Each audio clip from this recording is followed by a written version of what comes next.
উহুদের ময়দানের চিত্র কে না জানেন?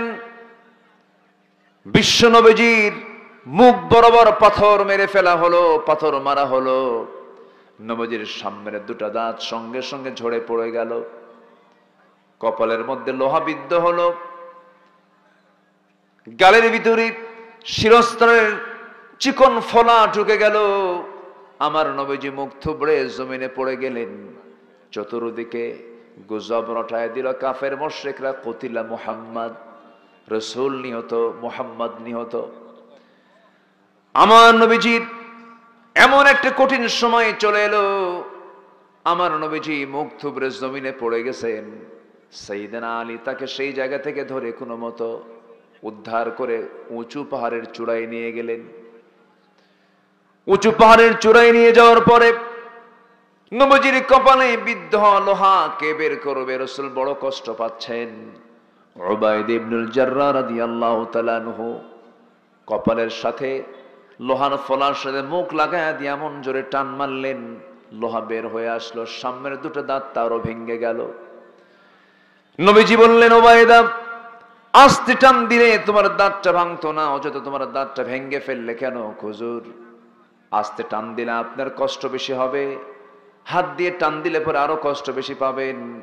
আমি দাঁত দিয়ে এত জোরে টান দিয়েছি, দাঁতের চিন্তা করি নাই আমার দাঁত চলে যাক, আপনি কষ্ট কম পান।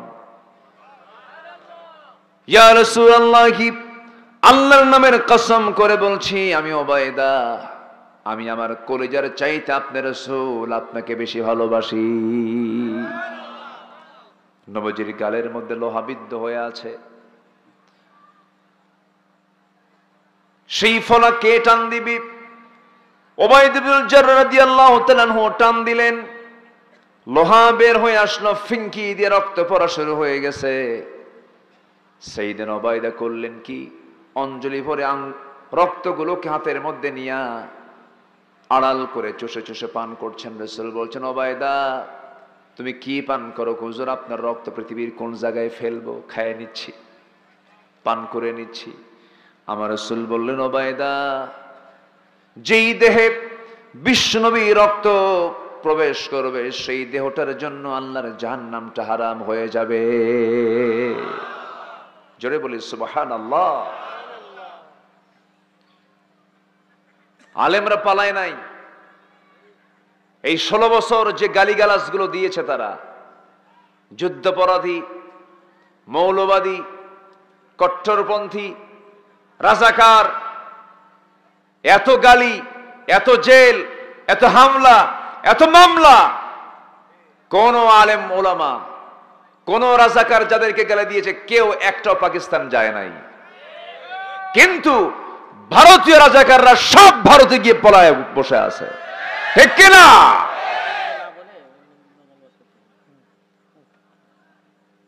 কষ্ট পাচ্ছেন? কথা বলবো? কথা শুনতে রাজি আছেন? কারো কোনো অসুবিধা? কারো কোনো অসুবিধা?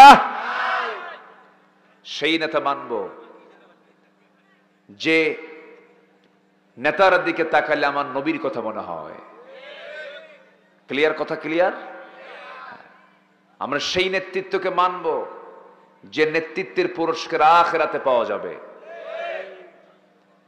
যে নেতা, যুবকরা মনোযোগ দিয়ে শোনো, যে নেতা তোমাকে মদের বোতল তুলে দেবে, যে নেতা তোমাকে নামাজের কথা বলবে না, যে নেতা তোমাকে জেনার জন্য কথা বলবে, যে নেতা তোমাকে চাঁদাবাজি করতে বলবে, যে নেতা তোমার চরিত্র হনন করার জন্য চেষ্টা চালাবে, এখন সময় এসেছে ওই সমস্ত নেতাদের মুখে জুতা মেরে দেওয়ার। কোন সম্পর্ক রাখা যাবে না। এখনো চাঁদাবাজি চলছে কিছু, শুধু লোক চেঞ্জ হয়েছে। আগে যে লোকগুলো ছিল ওখান থেকে ট্রান্সফার হয়ে আরেকজনের কাছে আসছে। হক কথা বলতে হবে, কোন চাঁদাবাজকে সুযোগ দেওয়া যাবে না। দেশকে গড়তে হবে। 54 বছর পার হয়েছে দেশের স্বাধীনতার, আজ পর্যন্ত মসজিদের জুতা রক্ষা করার মতো পরিবেশ আমরা এখনো তৈরি করতে পারিনি। মসজিদে জুতা রক্ষা হয়? ইমাম মুসল্লি আগে থাকে না জুতা আগে থাকে? বলেন বলেন। মসজিদে ঢুকি জুতা আগে রাখে, জুতা না রাখলে, পিছনে রাখলে নামাজই হবে না, জুতা হেরে যাওয়ার টেনশনে। রুকুতে চাই আবার চিন্তা করে জুতা আছে তো, আবার ওইদিকে নজর দেয় একবার। এই হচ্ছে আমার দেশের সিচুয়েশন। সম্মানিত ভাইয়েরা, সম্মানিত বন্ধুগণ, তাহলে সেই নেতৃত্ব আমরা মানব যে নেতৃত্বে নবীর গন্ধ পাওয়া যায়। রাজি আছেন তো সবাই? সবাই রাজি আছেন তো? জোরে বলি ইনশাআল্লাহ। সম্মানিত বন্ধুগণ, আমার নবীর নেতৃত্ব নির্ভুল নেতৃত্ব। বাকি যত নেতৃত্ব আছে সব ভুলে ভরা, শুধু ভুল আর ভুল, ঠিক কিনা বলেন? আমার নবীর নেতৃত্বের মধ্যে কোনো ভুল নাই, কারণ তিনি ওহী দ্বারা নিয়ন্ত্রিত ছিলেন। আল্লাহ তাআলা যা বলেছেন তিনি তাই বলেছেন, আল্লাহ যা করতে বলেছেন তাই তিনি করেছেন, নিজের মন গড়া কোনো কিছু করেন নাই। মা ইয়ানতিকু আনিল হাওয়া ইন হুয়া ইল্লা ওয়াহায়ুন ইউহা। জোরে বলুন আল্লাহু আকবার। এই জন্য আমার বন্ধুরা, আনুগত্যের ক্ষেত্রে পৃথিবীর কারো আনুগত্য করা যাবে না। দুজনের আমরা আনুগত্য করব। এক নাম্বার কার আনুগত্য বলেন? আসতে বলবেন না, কার আনুগত্য? নাম্বার 2 হচ্ছেন মুহাম্মদ সাল্লাল্লাহু আলাইহি ওয়াসাল্লাম। এই আনুগত্য যদি আমরা ফুলফিল করতে পারি আল্লাহ তাআলা সুন্দর করে সূরা নিসার 13 নম্বর আয়াতে বলছেন, ওয়ামান ইউতি'ইল্লাহা ওয়া রাসূলাহু ইউদখিলহু জান্নাতিন তাজরি মিন তাহতিহাল আনহারু খালিদিনা ফিহা ওয়া যালিকাল ফাওজুল আযীম। জোরে বলুন আল্লাহু আকবার। যে সমস্ত বান্দারা আল্লাহ এবং রাসূলের আনুগত্য করবে, আল্লাহ রাব্বুল আলামিন বলছেন সেই বান্দাকে আমি আল্লাহ চিরস্থায়ী জান্নাত দিয়ে দেব। কি জান্নাত? ক্ষণস্থায়ী না চিরস্থায়ী? আর দুনিয়াটা ক্ষণস্থায়ী। আমরা পাগল কিসের জন্য? ক্ষণস্থায়ীর জন্য। আমরা পাগল না, বলেন? পাগল তো আমরা। ক্ষণস্থায়ী জীবনের জন্য আমরা পাগল হয়ে যাই, অস্থির হয়ে যায়। অথচ আল্লাহ রাব্বুল আলামিন চিরস্থায়ী জান্নাত দিয়ে দিবেন। শর্ত হলো তার আনুগত্য করতে হবে, তার হুকুমটা মানতে হবে। নামাজের যিনি ইমাম, সেই ইমাম যদি বিড়ি খায় নামাজ পড়বেন নাকি? পড়বেন নামাজ? আপনি বলবেন আমি নয় গাঁজা খাই, হুজুর কেন বিড়ি খায়? মানে ও গাঁজা খাবে। নামাজের ইমামকে যেমন আপনি বড় দাড়ি দেখতে চান, বড় জুব্বা দেখতে চান, মাথায় টুপি দেখতে চান, চরিত্র সুন্দর দেখতে চান, ইমামকে যেমন আপনি সব দিক থেকে ফুলফিল কমপ্লিট চরিত্রবান দেখতে চান, তেমনি সমাজের কিছু নেতা আছে না নাই বলেন? এই নেতাগুলোর মধ্যে আমাদের দেখার সময় এসেছে সব নেতাকে মানবো না, সেই নেতাই মানবো যে নেতার দিকে তাকালে আমার নবীর কথা মনে হয়ে যায়। আমরা যে ইবাদতগুলো করি, এই যে আমরা নামাজ পড়ছি, দান সদকা করছি, মসজিদ বানাচ্ছি, মাদ্রাসা বানাচ্ছি, হজে যাচ্ছি, রোজা পালন করছি, তাহাজ্জুদ পড়তেছি, জিকির আসগার করতেছি, এত দোয়া পড়ার পরেও দোয়া কেন কবুল হয় না? দোয়া কেন আল্লাহর দরবারে মঞ্জুর হয় না? ইবাদত কেন কবুল হয় না? ইবাদত কেন কবুল হবে না? ইবাদত অবশ্যই কবুল হবে। চাওয়ার মতো চাইতে হবে, আমল করার মতো আমল করতে হবে। ইবাদত কবুলের জন্য 10টা অন্তরায় আছে। এই 10টা অন্তরায় যদি কোনো বান্দার জীবন থেকে মুছে যায়, বান্দা যা চাবে সেই বান্দার চাওয়া আমার আল্লাহ কবুল করে নিবেন।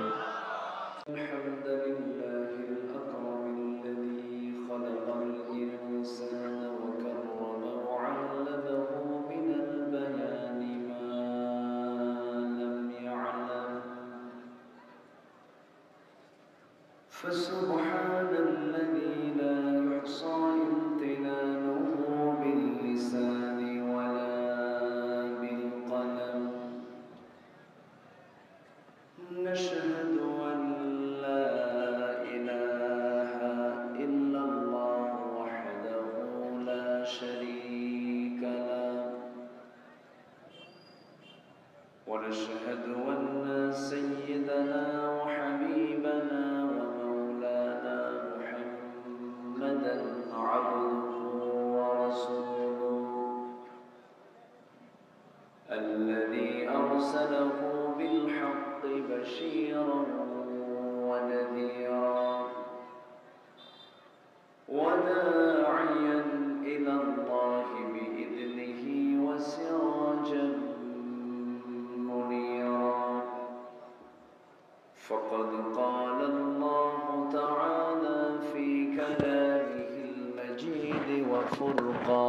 الحميد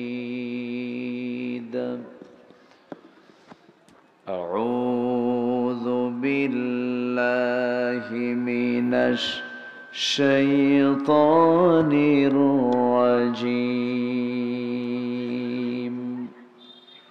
بسم الله الرحمن الرحيم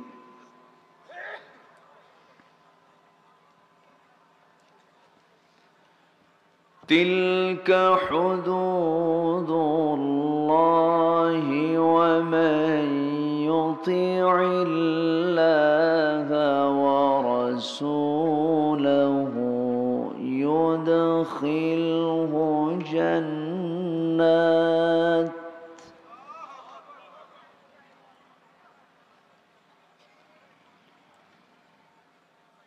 يدخله جنات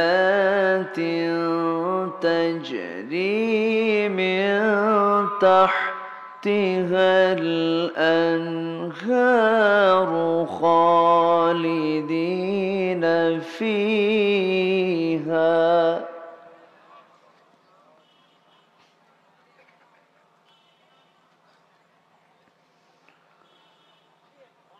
وذلك الفوز العظيم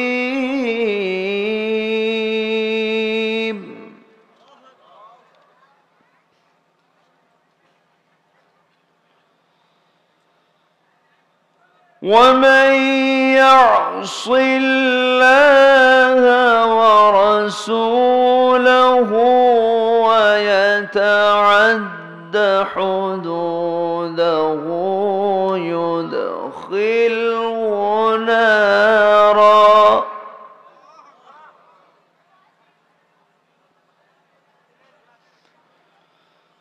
يدخله نارا خالدا فيها وله عذاب مهين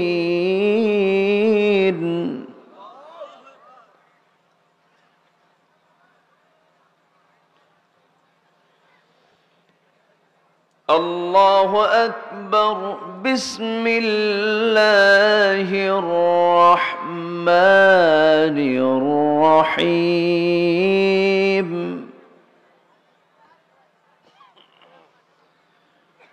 إن الله وملائكته يصلون على النبي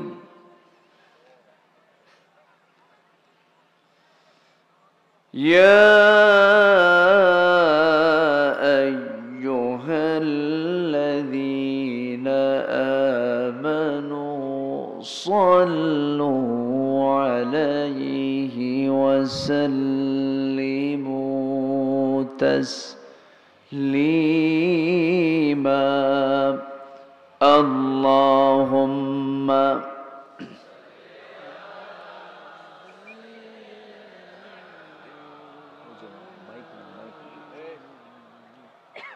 এটা বন্ধ করে দিয়ে ওই বক্সটা দেন এটা তো এটা বক্সই না তো এটা কি করছেন এটা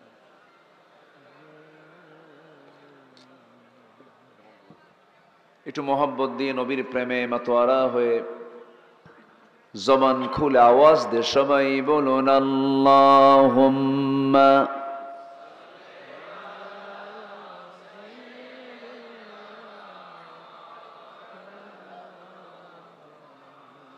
وعلى آل سيدنا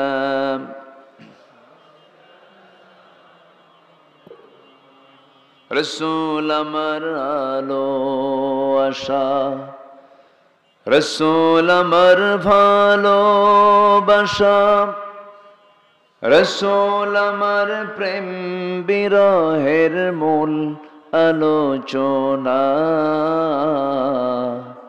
রসুল আমার কাজে কর্মে অনুপ্রেরণা রাসূল আমার ভালোবাসা আল্লাহুম্মা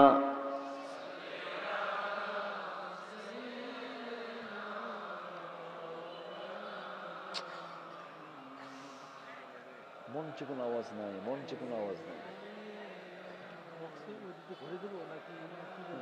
মঞ্চে কোনো আওয়াজ নাই তো।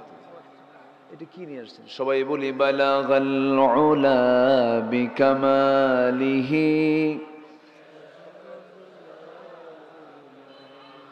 হাসনাত জামিউ খিসালিহি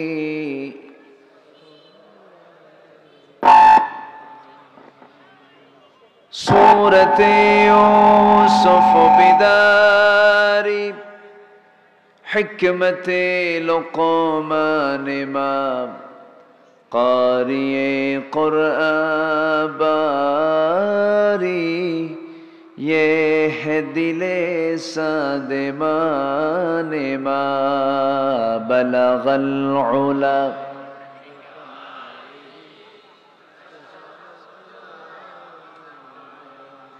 حسنت جميع خصاله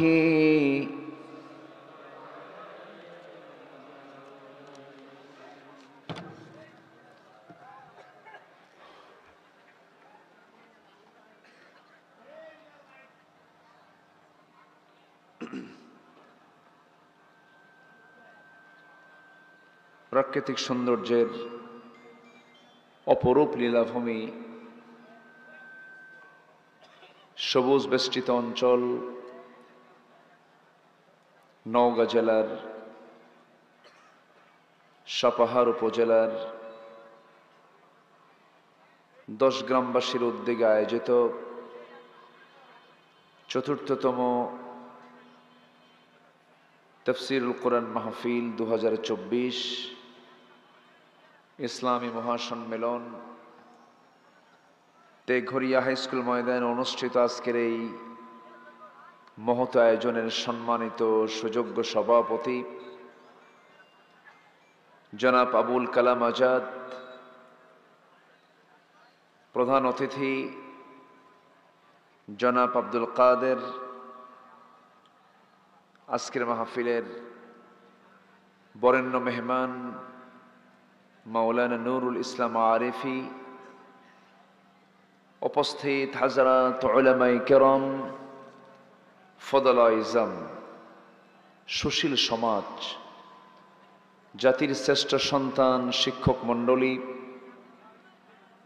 জাতির বিবেক সাংবাদিক বৃন্দ, সামনে উপস্থিত দূরে কাছের বিভিন্ন স্থান থেকে ছুটে আসা কালেমার ঝান্ডাবাহী, তৌহিদের পতাকাবাহী, দিন ইসলামের নরসারদুল বীর মুজাহিদ, প্রাণ প্রিয় সম্মানিত দিনী ভাইরা, আড়ালে বসে আছেন শ্রদ্ধেয়া সম্মানিতা মা বোনেরা, আলোচনার সূচনায় আনুষ্ঠানিকতার মধ্য দিয়ে আমার পক্ষ থেকে আবারও দিল খোলা সালাম, আসসালামু আলাইকুম ওয়া রাহমাতুল্লাহি ওয়া বারাকাতুহু।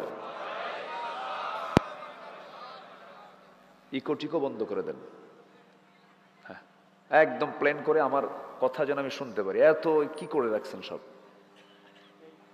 সব সোজা করে দেন একদম।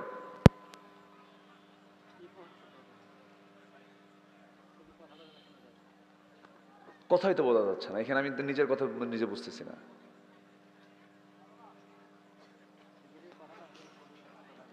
এই বোঝা যায় কথা এখানে স্পষ্ট না তো, এই আওয়াজ হয় কেন? এই আওয়াজটা কেন হচ্ছে?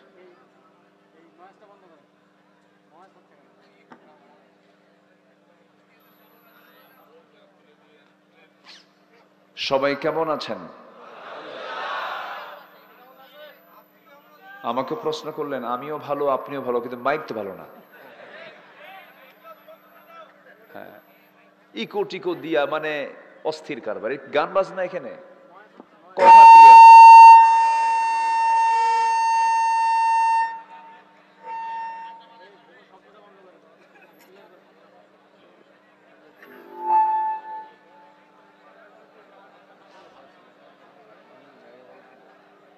সম্মানিত হাজিরিন, মহান রব্বুল আলামিনের শুকরিয়া যে মহান আল্লাহ সুবহানাহু ওয়া তাআলা আমাকে আপনাকে এমন সুন্দর আয়োজনে, সুন্দর পরিবেশে আসার বসার তৌফিক দিয়েছেন।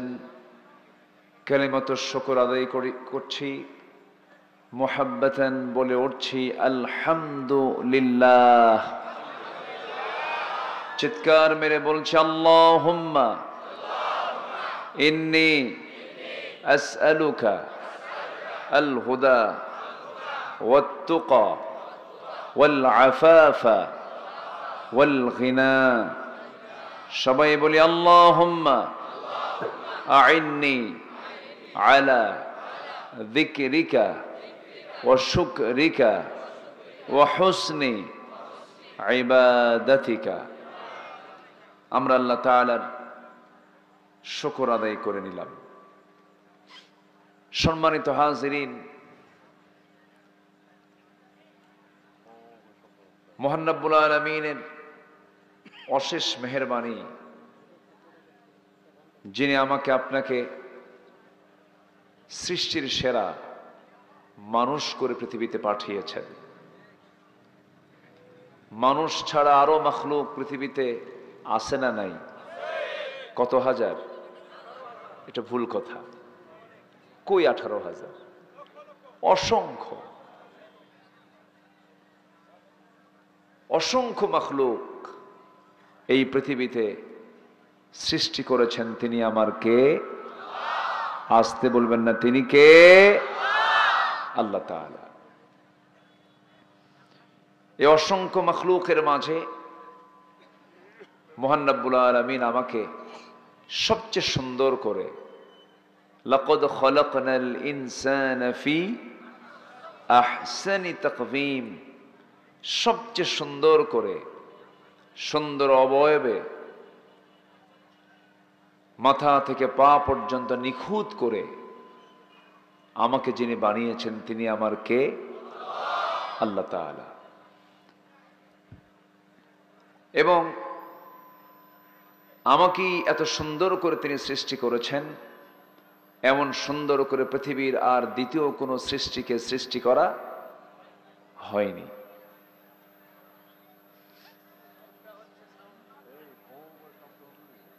মহান রব্বুল আলামিন মানুষের ভিতরে যে যোগ্যতা দিয়েছেন, পৃথিবীর কোন সৃষ্টির ভিতরে সেই যোগ্যতা দেননি। মানুষকে দিয়েছেন ভালো মন্দ বোঝার সক্ষমতা, ন্যায় অন্যায় বোঝার জন্য সেন্স, কমন সেন্স, অনুভূতি দিয়েছেন। এবং মানুষকে দিয়েছেন বিবেক, বুদ্ধি, কর্মের স্বাধীনতা, যা অন্য কোনো প্রাণীকে দেওয়া হয়নি। এজন্য যত মখলুক আমরা দেখছি পৃথিবীতে, কোনো মখলুকের বিচার নাই, কোনো হিসাব নাই। মরে যাবে, মরার মধ্য দিয়ে তার সবকিছু শেষ হয়ে যাবে। শুধুমাত্র আল্লাহ তাআলা জিন এবং ইনসান, ওয়ামা খালাকতুল জিন্না ওয়াল ইনসা ইল্লা লিয়াবুদুন, শুধু জিন এবং ইনসানের বিচার আল্লাহ তাআলা করবেন। কেন?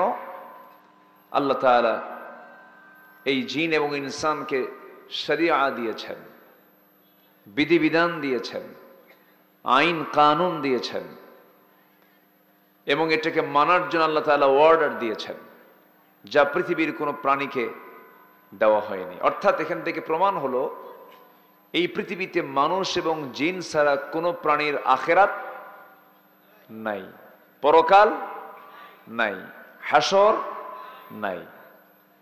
তাদের কোনো বিচার হবে না, মরে যাওয়ার মধ্য দিয়ে তার সবকিছু শেষ হয়ে যাবে।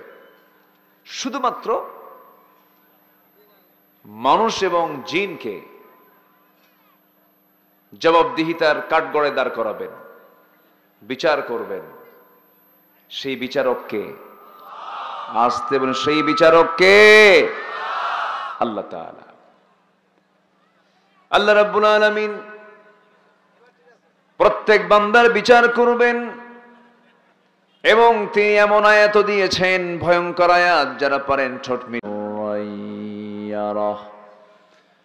যাররা পরিমাণ ভালো কাজ যা বান্দা করবে কিয়ামতের দিন তা সে দেখতে পাবে, যাররা পরিমাণ মন্দ কাজ করলেও তা সেদিন সে দেখতে পাবে।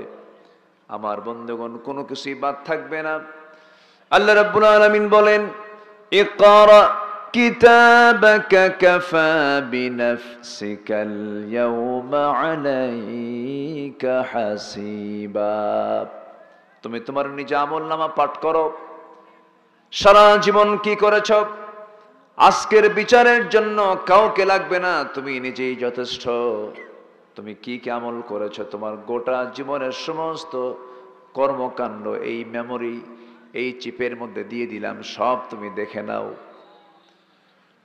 এই জন্য আমার বন্ধুগণ, আখিরাত আছে বলেই, পরকাল আছে বলেই খাও দাও ফুর্তি করো।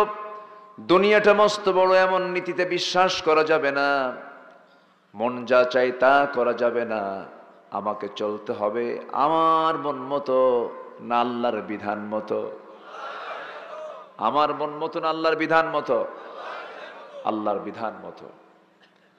একটা মাহফিলের হার্ট হচ্ছে মাইক। একটা মাহফিলের মূল প্রাণ হচ্ছে মাইক। লাইট নাই, সমস্যা নাই, মঞ্চ নাই, সমস্যা নাই, কিন্তু এটা হচ্ছে এমন একটা মাধ্যম যা কানে পৌঁছায় দেয়। আমি একটু বলবো আর একটু ক্লিয়ার করার জন্য, আমার কানে আমি বুঝতেছি না, কিন্তু একটু বাড়ায় দিলে আবার ও নিজে ওয়াজ করে, সমস্যা তো এখানেই। একটু চেষ্টা করেন যেন আর একটু সুন্দর করা যায়। এই যে সাউন্ডটা আসছে, জি, তবে বেশি গুতাগুতি করেন না। হ্যাঁ, জি, আমরা বলি আলহামদুলিল্লাহ, আবারও বলছি আলহামদুলিল্লাহ।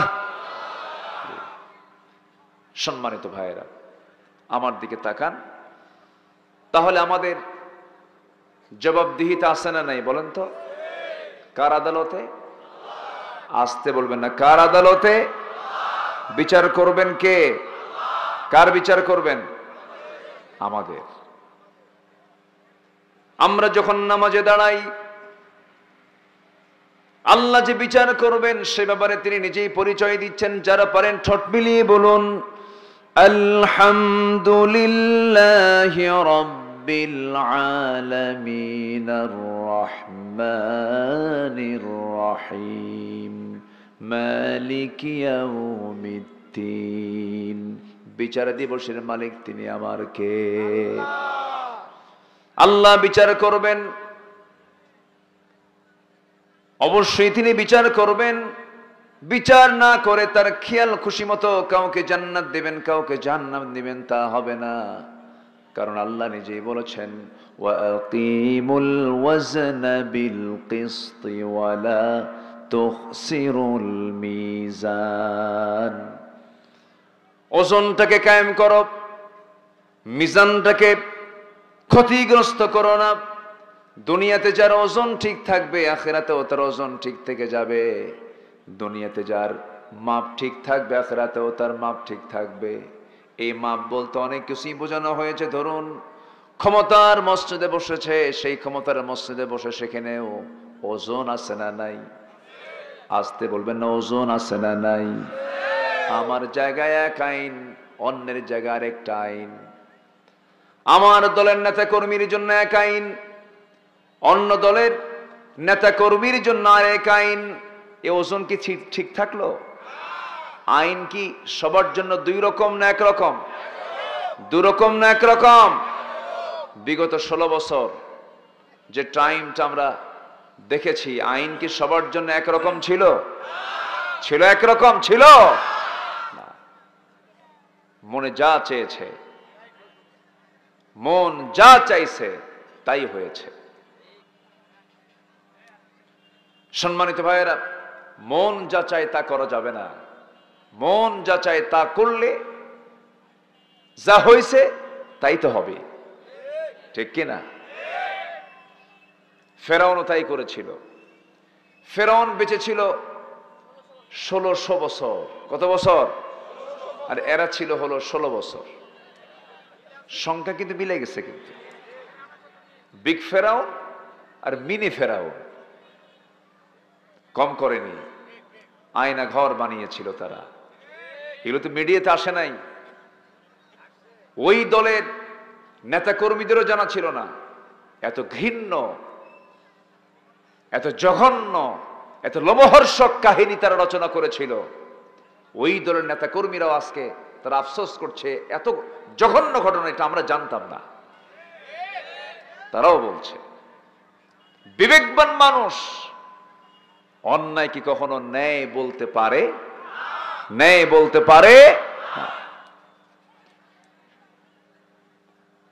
5 অগাস্টের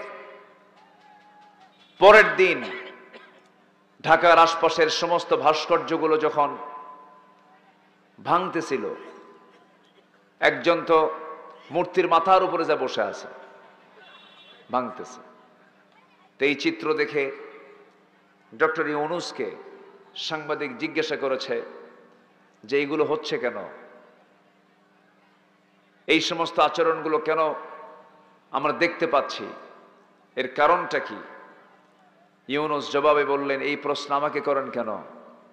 যার মূর্তি ভাঙতেছে তার বেটিকে জিজ্ঞাসা করেন। সম্মানিত ভাইয়েরা, সম্মানিত বন্ধুগণ, পৃথিবীর ইতিহাস হচ্ছে এমন, যেই বাড়াবাড়ি করবে আল্লাহ তাকে ধরবেন, আল্লাহ তাকে ছাড়বেন না, আল্লাহ তাকে পাকড়াও করবেন। এটাই হচ্ছে পৃথিবীর ইতিহাস, ঠিক কিনা বলেন? নমরুদকে ধরেছেন কে? আস্তে কয়, কে ধরেছেন? আবু জেহেলকে ধরেছেন কে? ফেরাউনকে ধরেছেন কে? সে আল্লাহ নাই? ধরেছেন কি না? ধরেছেন। সম্মানিত বন্ধুগণ, সম্মানিত ভাই সব, অনেক কথা আছে, আস্তে আস্তে করে বলবো। জোরে বলি ইনশাআল্লাহ। আমাকে সময় দিচ্ছেন তো সবাই? কারো কোনো অসুবিধা নাই তো? বলি ইনশাআল্লাহ। কত কি দেখলাম, আসামি খুঁজে পায় নাই, আসামি খুঁজে পেয়েছে হলো 52 বছর যিনি এই জাতির সামনে কোরআনের আলোচনা উপস্থাপন করলেন, আল্লামা সাঈদীকে তার আসামি খুঁজে পেয়েছে।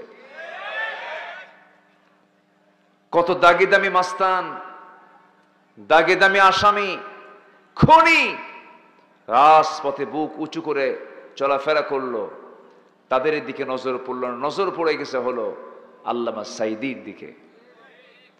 1 বছর যেতে দেয়নি আল্লাহ তাআলা।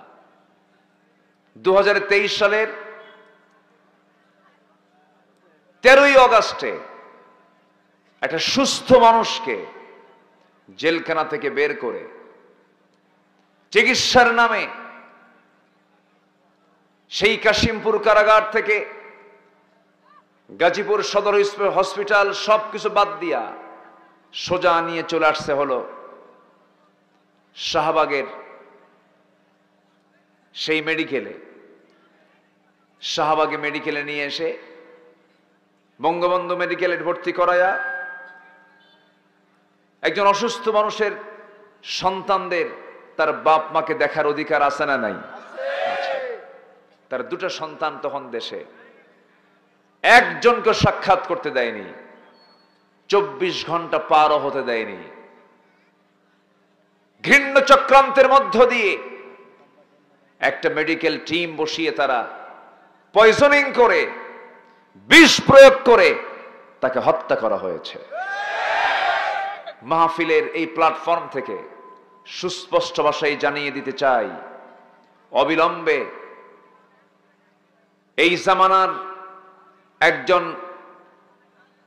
সুনামধন্য সংস্কারক, এই জাতির রাহবার, কিংবদন্তি আল্লামা সাঈদীর বিরুদ্ধে যে ষড়যন্ত্র করা হয়েছে, যাদের মাধ্যমে ওই মেডিকেল টিমকে অবিলম্বে গ্রেফতার করা হোক, ঠিক কিনা? সব রহস্য বের হয়ে আসবে। প্রতিটি হত্যার বিচারের দরকার আছে না নাই? প্রতিটি হত্যার বিচারের হুকুম দিয়েছেন তিনি কে? আসতে বলবেন না, তিনি কে? আল্লাহ তাআলা। এখানে আমি আপনি মাফ করলে হবে না তো। আল্লাহ তাআলা বলেছেন কুতিবা আলাইকুমুল কিসাস, তোমাদের জন্য কিসাসকে ফরজ করা হয়েছে, একজন মারবে ওকেও মারবে। কার কথা? আল হুররু বিল হুররি ওয়াল আবদু বিল আবদি ওয়াল আইনু বিল আইনি, আল্লাহ তাআলার বিধান এটা। সম্মানিত ভাইয়েরা, পাপ বাপকেও ছাড়ে না, পাপ বাপকেও ছাড়ে না। টাকা দিয়ে কি করবেন? সম্পত্তি দিয়ে আপনার কি লাভ হলো?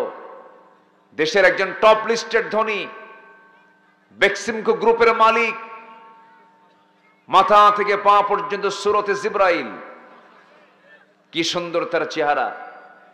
বাঁচার জন্য কত চেষ্টা করলো, এমন নৌকায় চড়ছে নৌকার ভেরে না, ধরা পড়ে গেছে। আইনমন্ত্রীকে ধরে নিয়ে যায়, আইনমন্ত্রীকে আমার একা ধরে নিয়ে যাও কেন, আমার সাথে আরেকটা আছে না? কই কই যে বসে আছে, কে ওটা? চেনা যায় না। কেন? দাড়ি কাটছে। দাড়ি কি করছে? কাটছে। যারা নিজের সুবিধার জন্য দাড়ি রাখে, দাড়ি কাটে, নবীর সুন্নাহকে প্রাধান্য দেয় না, ওরাই হলো ধর্মের ব্যবসায়ী। ঠিক কিনা? ওরা ধোঁকাবাজ, ওরা প্রতারক। ঠিক কিনা? ওরাই প্রতারক। সম্মানিত ভাইয়েরা, এজন্য সবকিছু বাদ দিয়ে আগে মাথায় নিতে হবে কোন পথে আমার নাজাত হবে।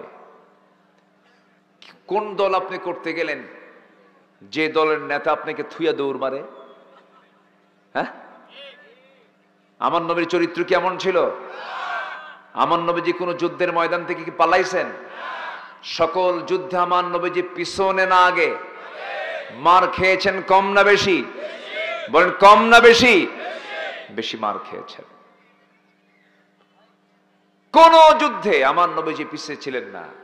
বদরে, ওহুদে কি মারটা খেলেন! আহারে, আল্লাহ কেন আমার দোয়া কবুল করবেন না? কেন? অবশ্যই তিনি করবেন।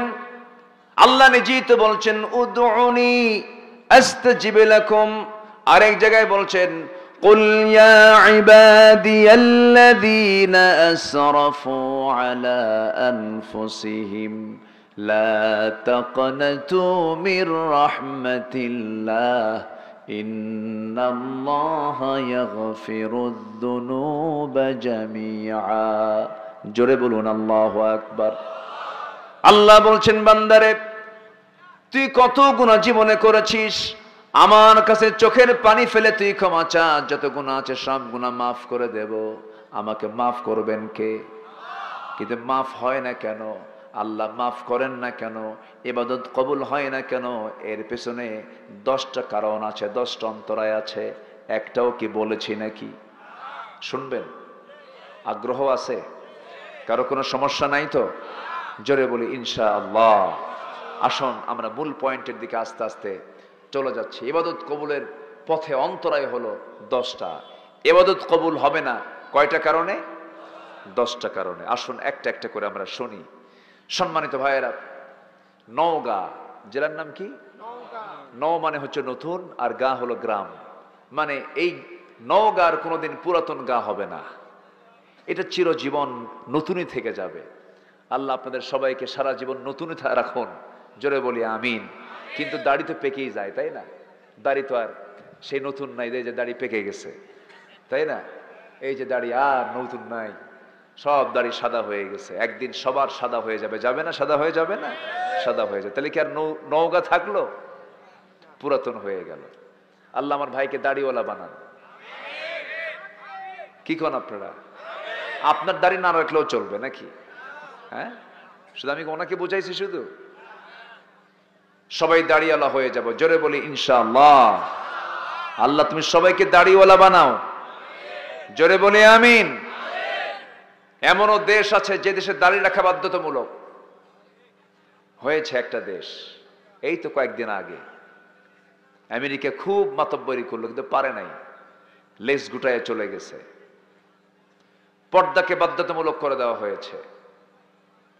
এটাই তো ইসলামের বিধান।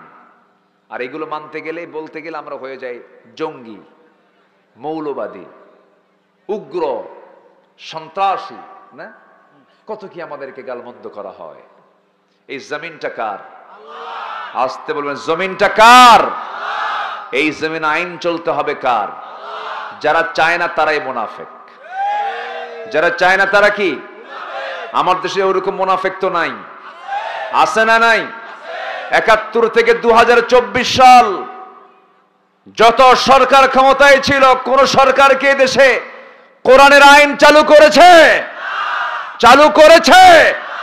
বরঞ্চ চালু করেছে মদের বোতল, জেনার জন্য বেশ্যাবৃত্তির লাইসেন্স, মদের বোতল, জেনার লাইসেন্স, সুদের কারবার। তাহলে যারা এগুলো করেছে তাদের নামের আগে মোহাম্মদ আছে না নাই? আছে না নাই? আছে না নাই? আছে না নাই? তাহলে কি বলেন তো, এই লোকের দোয়া কি কবুল হবে? হবে? কবুল হবে? হবে না। সম্মানিত ভাইয়েরা, আমরা সামনের দেশকে দেখতে চাই এমন একটা দেশ,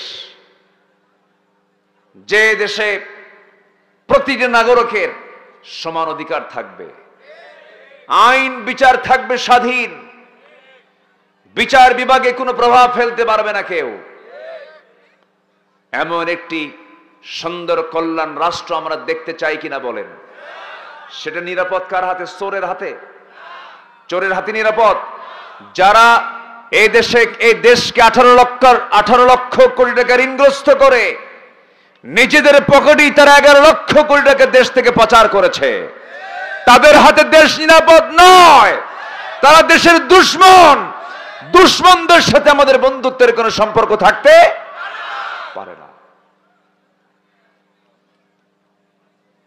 কি রাগ করতেছেন আপনারা? আপনি সারাদিন শ্রীগালকে আপনি ওয়াজ করেন, শ্রীগাল মুরগি ধরবি না। এলাকায় শ্রীগালকে কি বলে? আচ্ছা সোজা কথা, শিয়াল। বুঝলাম না, সাপাহার, নজিপুর এদিকে আসলে শিয়াল খুব রাত্রে দেখা যায় এলাকায় প্রচুর, এবং খুব স্বাস্থ্য, একদম খুব মানে সুঠাম দেহ। হ্যাঁ, আম খায়? ও শিয়াল আম খায়? কাম সারছে, এ তো নতুন কিছু শুনলাম। ও, এখন তো আম নাই, তাহলে এখন কি করে? এখন মুরগির দিকে গেছে। জি, এটা এলাকার নামই আছে আমনুরা। কোথায় যেন আছে আমনুরা, মানে নূরের আম। আপনি শিয়ালকে যদি 1000 বছর যদি ওকে ওয়াজ শোনান, মুরগি খাবি না, থাকুক থাকুক থাকুক থাকুক, সমস্যা নেই, থাকুক। ও কোন চান্সে ফাঁকা আছে, কি করবে? সামনের কাতার পূরণ করুন, কাতার সোজা করুন। দেখেন কম কথা, কে কইছে? ও সব ঠিক আছে, কিন্তু নড়াচড়া করা যাবে না, কিন্তু একদম চুপচাপ, ঠিক আছে? হ্যাঁ, থাকো। বিয়ে শাদী করছো? দোয়া করে বিয়ে শাদী করো। পছন্দ আছে কাউরে? আচ্ছা ঠিক আছে, বসো। কে বলছে ও অসুস্থ? সব ঠিক আছে তো, থাকো। সম্মানিত ভাইয়েরা, তাহলে আমাদের ইবাদত কবুল হোক, আমরা কি চাই না? চাই কিনা বলেন? চাই। ইবাদত যদি আমরা কবুল করে নিতে চাই, ইবাদত কবুলে যে বাধা আমার আপনার জীবনে 10টা অন্তরায় আছে। এই চশমা তো এটা দিনের বেলার জন্য, চশমা খোলো, এটা সবাই হাসতেছে, রেখে দাও। এখন তো আমারে না দেখে তোমারে দেখবে সবাই। জাতির নজর গেছে এখন ওই দিকে, সমস্যা নেই। আহারে না, থাকো। জি, আল্লাহ কাকে কখন কেমনে রাখেন ফয়সালা কার? এরও বাপ যে, আমারও বাপ সে। আমরা আদম সন্তান না, বলেন তো? ওরও বাপ যা, আমারও বাপ সেই। আল্লাহ তুমি তাকে সুস্থ করে দাও, তুমি তাকে স্বাভাবিক বানিয়ে দাও। আমাদের মধ্যে যাদের সন্তান এরকম অটিস্টিক অথবা অসুস্থ কেউ যদি থাকে, আল্লাহ তুমি তাদেরকে ভালো বানায় দাও, সুস্থ বানায় দাও। জোরে বলি আমিন। আমার দিকে তাকান। তো ইবাদত কবুল হয় না 10টা কারণে। 1 নাম্বার হলো যদি কেউ মুনাফিকি করে। কি করে? মুনাফিকি তো সাপাহার নাই, আছে। মুনাফিকি সাপাহার আছে। সাপাহারের মানুষ কি মিথ্যা কথা কয়? দোকানদারের মিথ্যা কথা বলে? মিথ্যা কথা বলে? মিথ্যা কথা কি ইমানদার বলে না মুনাফিক বলে? এখন কোন সাপাহারে মনে হয় মুনাফিক নাই? এখানেও নাই, এখানেও আছে। মিথ্যা বলে যে মুনাফিকি করে সে। আমার বন্ধুগণ, মুনাফিকি চরিত্র যার মধ্যে থাকবে তার দোয়া আল্লাহ রাব্বুল আলামিন কবুল করবেন না। আল্লাহ রাব্বুল আলামিন মুনাফিকি চরিত্র যাদের মধ্যে থাকবে তাদের কোনো দোয়া আল্লাহর দরবারে মঞ্জুর হবে না। আমার নবীজি নামাজ পড়াচ্ছেন, নবীজির পিছনে মুনাফিকরাও নামাজ পড়েছে। নবীজির ওয়াজ তারা শুনেছে, চোখের পানি ফেলে ফেলে কেঁদেছে, নবীর জন্য মায়া কান্না করেছে। চোখের পানিতে গাল ভিজে গেছে, দাড়ি ভিজে গেছে, সেজদা দিয়েছে, চোখে সুরমা লাগাইছে, মাথায় টুপি পড়েছে, পাগড়ি পড়েছে, পোশাক সব কিছুই ঠিকঠাক ছিল, কিন্তু মুনাফিক। আমার বন্ধুগণ, এই মুনাফিকের চরিত্র হলো কি? আল্লাহ রাব্বুল আলামিন বলছেন, ওয়া মিনান নাসি মান ইয়াকুলু আমান্না বিল্লাহ ওয়া বিল ইয়াউমিল আখির ওয়া মা হুম বিমুমিনিন। জোরে বলুন আল্লাহু আকবার। মানুষের মধ্যে এমন কিছু লোক আছে যে সমস্ত লোকগুলো বলে ফেলে আমি ঈমান এনেছি, পরকালকে বিশ্বাস করেছি, কিন্তু সে প্রকৃত ঈমানদার নয়, সে প্রকৃত হলো ধোঁকাবাজ। এদের চরিত্র হলো ওয়া ইযা লাকুল্লাযীনা আমানু ক্বালু ইন্না মাআকুম ওয়া ইযা লাকুল্লাযীনা আমানু ক্বালু আমান্না ওয়া ইযা খালাউ ইলা শায়াতিনহিম قالوا إنا معكم إنما نحن مستهزئون। জোরে বলুন আল্লাহু আকবার। মুনাফিকদের চরিত্র হলো ভালো লোকদের সঙ্গে যখন বসে তখন বলে আমরা তোমাদের সাথেই আছি, আবার দুষ্টদের সঙ্গে যখন মিশে যায় তখন বলে আমরা তো তোমার সঙ্গেই আছি, আমরা শুধু ধোঁকা দিচ্ছি মাত্র। আমার দেশে বিগত 16 বছর ম্যাক্সিমাম ওয়াজ মাহফিল কমিটির সভাপতি ছিল এমন যে মাহফিলের সভাপতি আবার যাত্রা কমিটির সভাপতি ছিল কিনা বলেন? মসজিদ কমিটির সভাপতিগুলো ছিল অধিকাংশ হলো চোর, সুদখোর, জেনাকার। আমি কি ভুল বলতেছি নাকি বলেন? এখনো হয়তো চেঞ্জ হয় না, কিছু কিছু জায়গায় চেঞ্জ করার দরকার। আসতে কোন কেন? চেঞ্জের দরকার আছে না নাই? কোন সুদখোর, কোন জেনাকার, কোন মদখোর মসজিদ কমিটির দায়িত্ব গ্রহণ করতে পারে না। কোরআন মানা করে দিয়েছে। কি মানা করে দিয়েছে? কোরআন মানা করে দিয়েছে।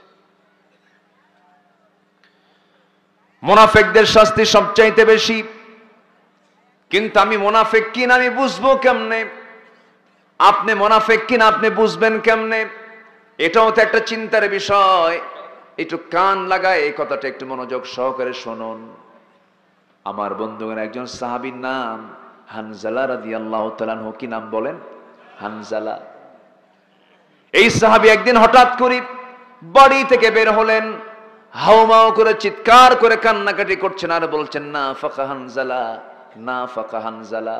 হানজালা মুনাফিক হয়ে গেছে, হানজালা মুনাফিক হয়ে গেছে। সঙ্গে সঙ্গে এই আওয়াজ যখন ইসলামের প্রথম খলিফা আবু বকরের কানে যখন চলে গেছে, বলছেন, হানজালা এরকম করে বলছে কেন? কি হয়েছে তোমার? তিনি বলছেন, ভাইরে, নবীর কাছে বসলে দুনিয়া ভুলে যায়, নবীর কাছ থেকে বাড়িতে আসলে পরে দুনিয়ার কথা মনে হয়ে যায়, আমি তো মুনাফিক হয়ে গেছি। সাইয়েদনা আবু বকর রাদিয়াল্লাহু তাআলা আনহু চোখের পানি ফেলে বলছেন, ভাইরা, আমারও তেমন মনে হয়, আমি বুঝে মুনাফিক হয়ে গেছি। এই সমস্ত লোকরা কি সাধারণ না অনেক দামি? বলেন, সাধারণ না অনেক দামি? তারা আশঙ্কা করছেন আমরা তো মুনাফিক হয়ে গেছি। নবীর কাছে গেলেন দুইজনই, হাওমাও করে কান্না দেখে রাসূল বলছেন, কান্দো কেন? হুজুর মুনাফিক হয়ে গেছে মনে হয়। রাসূল বলছেন, না, মুনাফিক হও নাই তোমরা, মুনাফিকের লক্ষণ তোমাদের মধ্যে নাই। আমার নবীজি তাদেরকে সান্ত্বনা দিলেন। আর একজন সাহাবী ছিলেন ওমর ফারুক রাদিয়াল্লাহু তাআলা আনহু। মাঝে মাঝে একজন দায়িত্বপ্রাপ্ত সাহাবীর কাছে মাঝে মাঝে আসতেন, যার কাছে রাসূল দায়িত্ব দিয়েছিলেন, হুযায়ফা তার নাম। মুনাফিকদের তালিকা রাসূল লম্বা একটা তালিকা বের করেছিলেন। লম্বা তালিকা বের করে বলেছিলেন, ও সাহাবী শোনো, এই যে তালিকা দিয়ে দিলাম মুনাফিকের তালিকা তোমার কাছে থাকবে। যে সাহাবীর কাছে মুনাফিকের তালিকা ছিল, সেই সাহাবীর কাছে মাঝে মাঝে ওমর ফারুক হাউমাউ করে কাঁদতেন, চোখের পানি ফেলে ফেলে কেঁদে বলতেন, ভাই হুযায়ফা দেখো তো, ওই মুনাফিকের তালিকার মধ্যে আমার নাম ওমরের নামটা সেই তালিকায় আছে নাকি? আমি মুনাফিক কিনা দেখো তো। কি আশঙ্কা তাদের মধ্যে কাজ করেছে। সাইয়েদনা ওমর ফারুকের মতো মানুষ, সাইয়েদনা আবু বকরের মতো মানুষ কি পেরেশান ছিলেন, কি অস্থির চিত্ততা নিয়ে দিনগুলো কাটিয়ে দিয়েছেন। আমার বন্ধুগণ, মুনাফিকি থেকে বাঁচার জন্য 4টা বদঅভ্যাস আমরা বর্জন করব। কয়টা বদঅভ্যাস বলেন? 4টা বদঅভ্যাস বর্জন করব। এগুলো কথার কি দরকার আছে? আছে, কথার দরকার আছে। একটু কান লাগায় শুনবেন। প্রত্যেকটা দামি কথা, এটা আমার কথা নয়। কার কথা? কোন মোল্লা এগুলো বলে নাই, সব বলেছেন কে? কোন মোল্লার কথা এটা নয়, আল্লাহর কথা। আমার রাসূল জানিয়ে দিয়েছেন মুনাফিকের আলামত হলো 4টা। কয়টা বলেন? 4টা আলামত। নাম্বার 1 আলামত হলো যখন সে কথা বলে, মিথ্যা কথা বলে। এই দেশে অধিকাংশ যারা রাজনীতিবিদ 54 বছর ধরে দেখে আসছে, অধিকাংশ রাজনীতিবিদ হাসা কথার না মিছা কথার? হাসা কথা না মিছা কথা? মানে রাজনীতির মূল পুঁজি ওদের মিথ্যা কথা বলা, ধোঁকাবাজি করা। রাজনীতির মূল পুঁজি ছিল তাদের মিথ্যা কথা বলা, ধোঁকাবাজি করা। কিন্তু আল্লাহ তাআলা বলছেন, রাসূলকে দিয়ে জানায় দিচ্ছেন, আল্লাহ নিজেও বলছেন, ইন্নাল মুনাফিকিনা লাকাযিবুন। মুনাফিকরাই মিথ্যুক হয়, আবার মিথ্যুকরাই মুনাফিক হয়। মিথ্যুক যার নাম মুনাফিক তার নাম।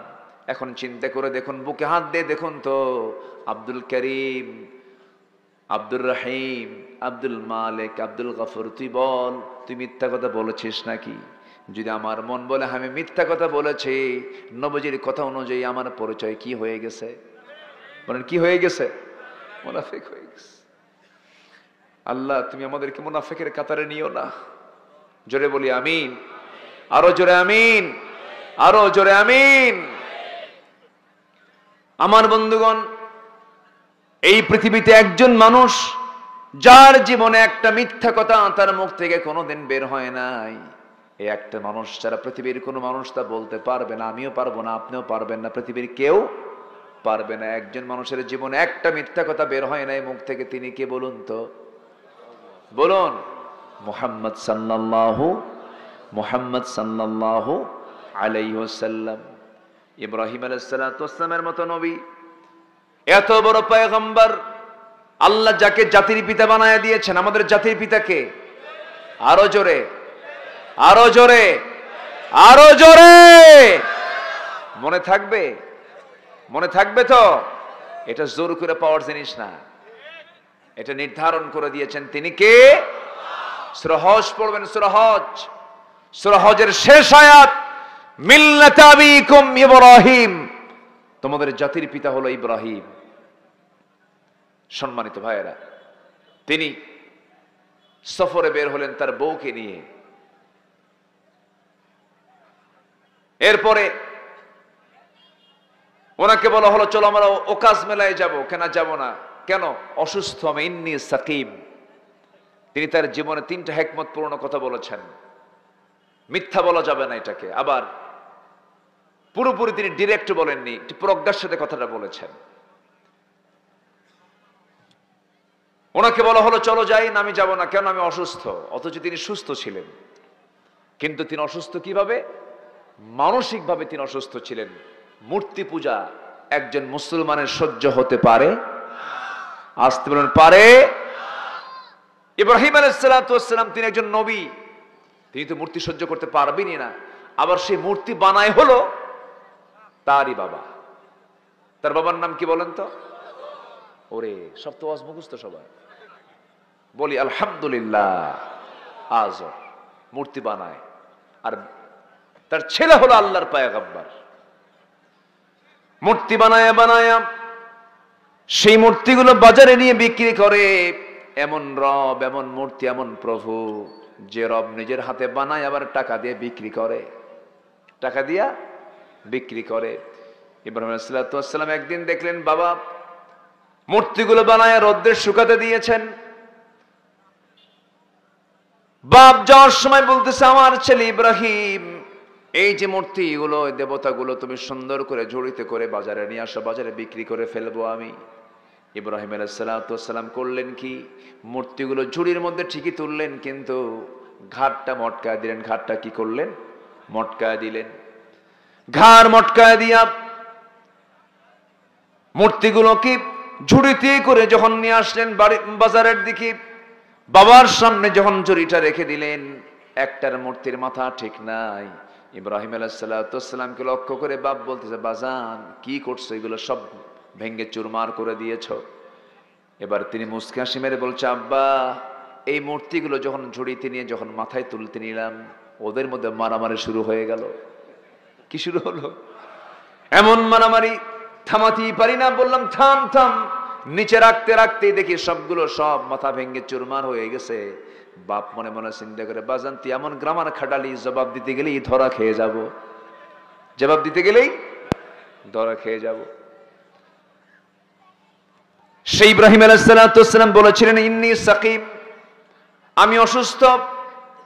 জালিম রাজা তার বউটাকে ধরে ফেললো, সারা আলাইহিস সালামকে ধরে জোরপূর্বক নিয়ে যাচ্ছে।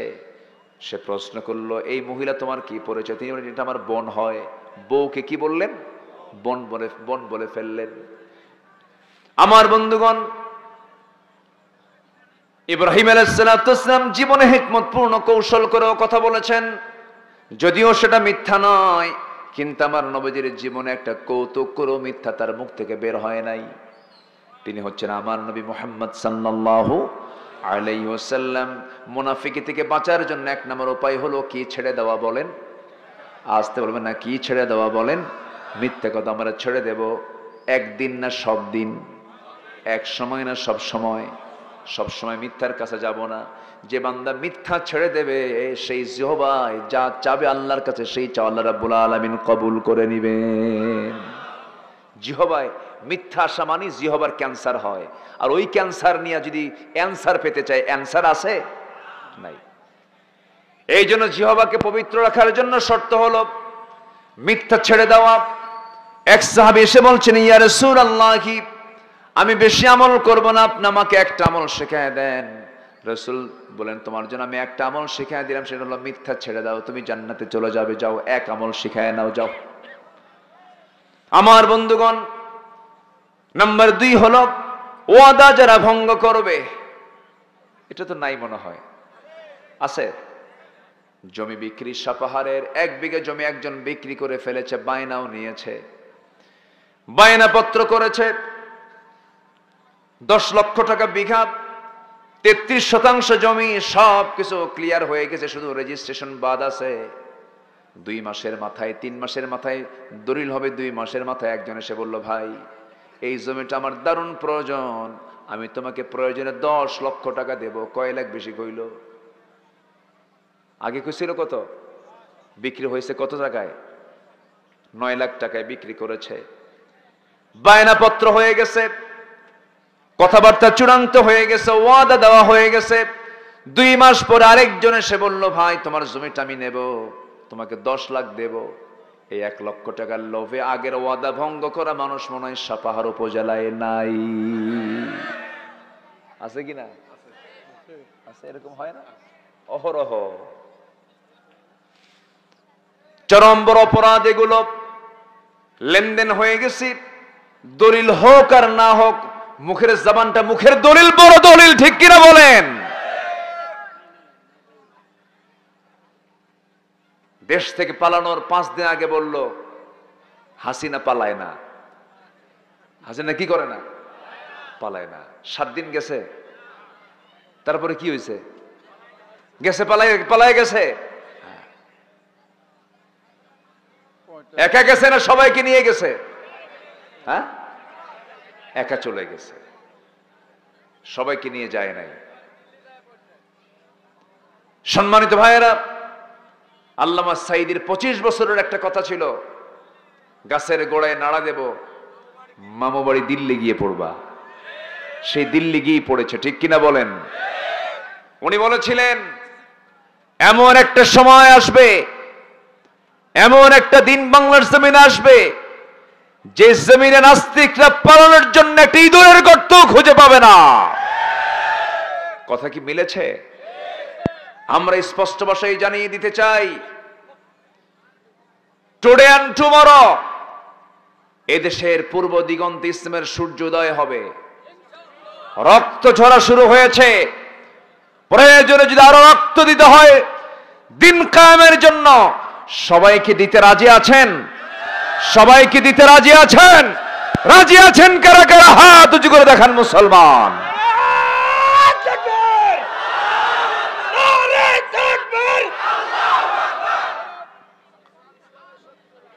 থেমে গেলেন কেন? আল কোরআনের আলো, কোরআন আছে যেখানে, আলেম ওলামা যেখানে, বেনামাজি যেখানে, জেনাকার যেখানে, দুনিয়ার দল যেখানে, আল্লাহ কবুল করুন, আল্লাহ কবুল করুন, আল্লাহ কবুল করুন। মিথ্যা কথা বলবো? ওয়াদা ভঙ্গ করব? হাইরে নির্বাচন আসলে নেতাদের বক্তব্য ফেরেশতা ফেল, ঠিক কি না? ভাইরা আমার, এমন হুঙ্কার ছাড়ে মনে হয় সে দেশবাসীকে সব কলিজা উজাড় করে দেবে। কিন্তু আমরা দেখলাম অনেক কিছু, এখন শুধু দেখতে বাকি আছে ইসলাম। দেখতে বাকি আছে কি? ইসলাম কার? ইসলাম কার? বাকি সব তো বাপ নিয়ে ব্যস্ত, কেউ স্বামী নিয়ে ব্যস্ত, কারো বাপের দেশ, কারো স্বামীর দেশ, মাঝখান দিয়ে আমরা শেষ। আমরা কাউকে দেখতে চাই না, আমরা ইসলামকে দেখতে চাই। আমরা কি সবাই ইসলামকে দেখতে চাই তো নাকি? ইনশাআল্লাহ। আল্লাহ কবুল করুন। মুনাফিকের আরেকটা আলামত আছে। 1 নাম্বার কি কথা বলা, নাম্বার 2 কি ভঙ্গ করা? ওয়াদা ভঙ্গ করা। নাম্বার 3 আমানতের খেয়ানত করা। মানে রেখে দিছে একজন তার কাছে, কিছুদিন পর চাইতে গিয়ে বলে ভাই দাও তো। কি বললি তুই? এটা কি তোর? এটা তো আমার। আছে না নাই? আসতে বলবেন না, আছে না নাই? আছে।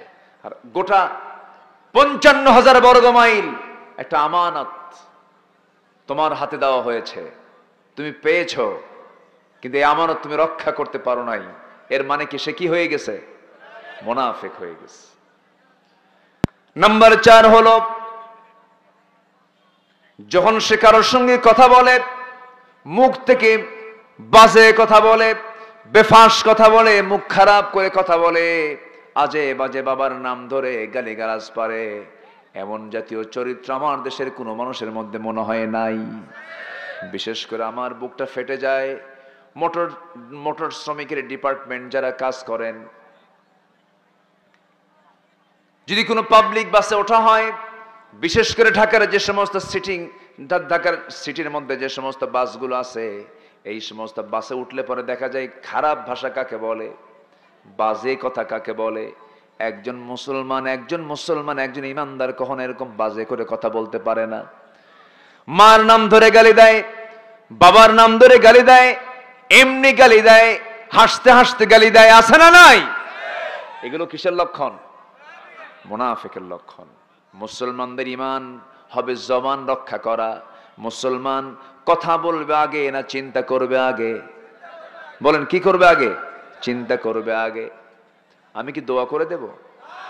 2-1 করে যে ওঠার চিন্তা করতেছে, হ্যাঁ একটু বসবেন, কেউ যাব না আমরা, জোরে বলি ইনশাআল্লাহ।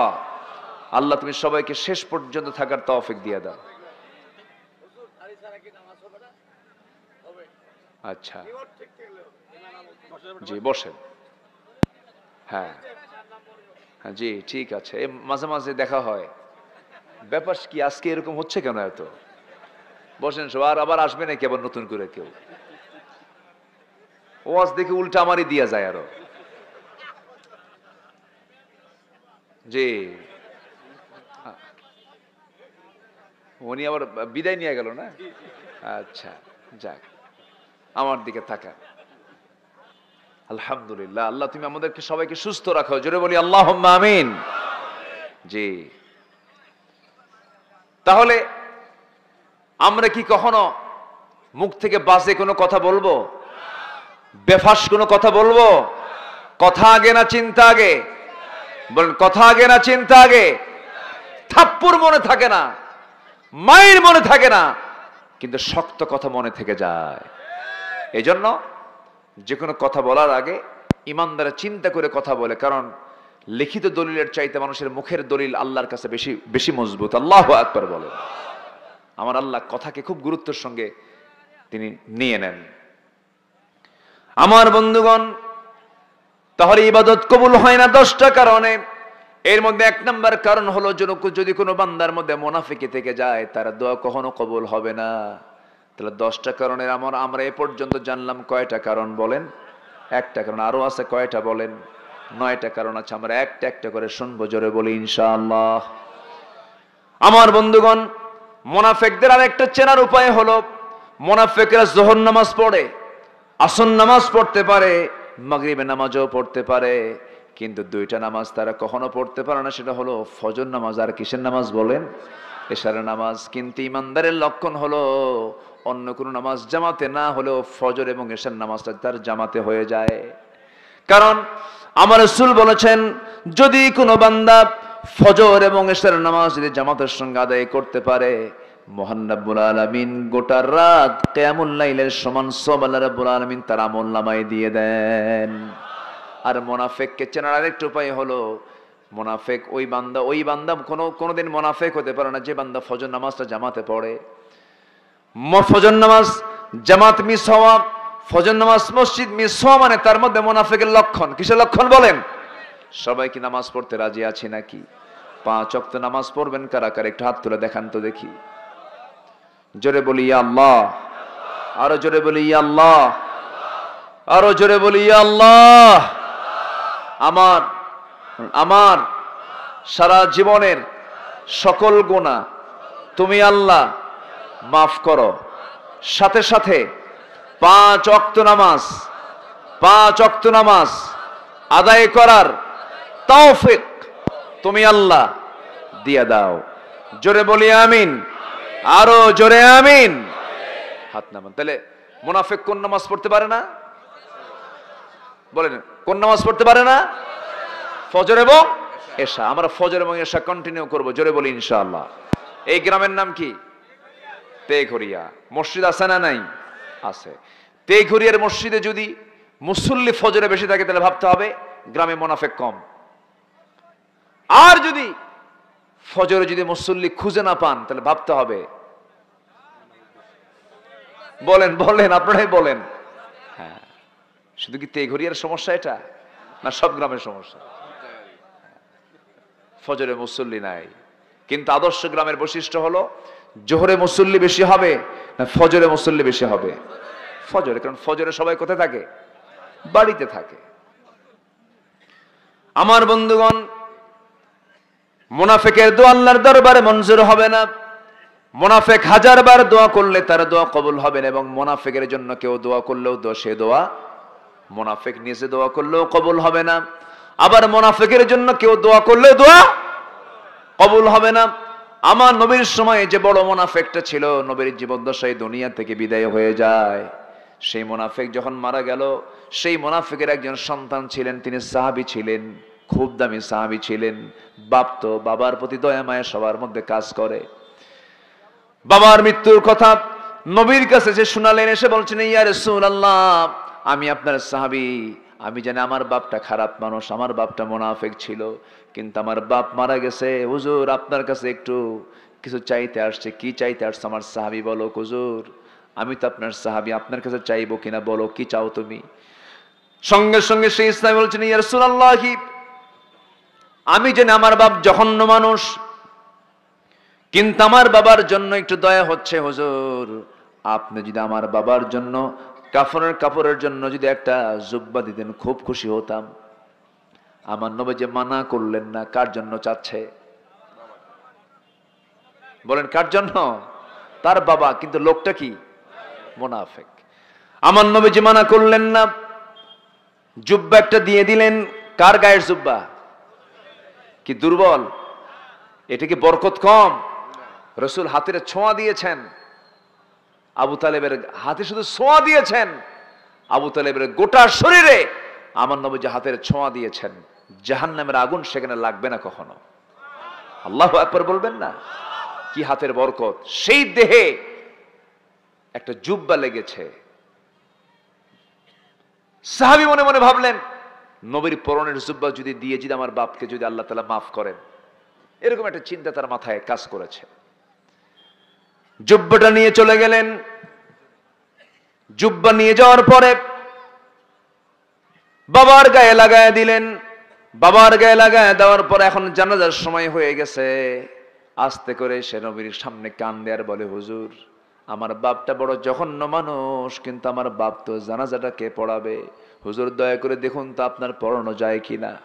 আমার নবীর মধ্যে দয়া মায়া কম না বেশি?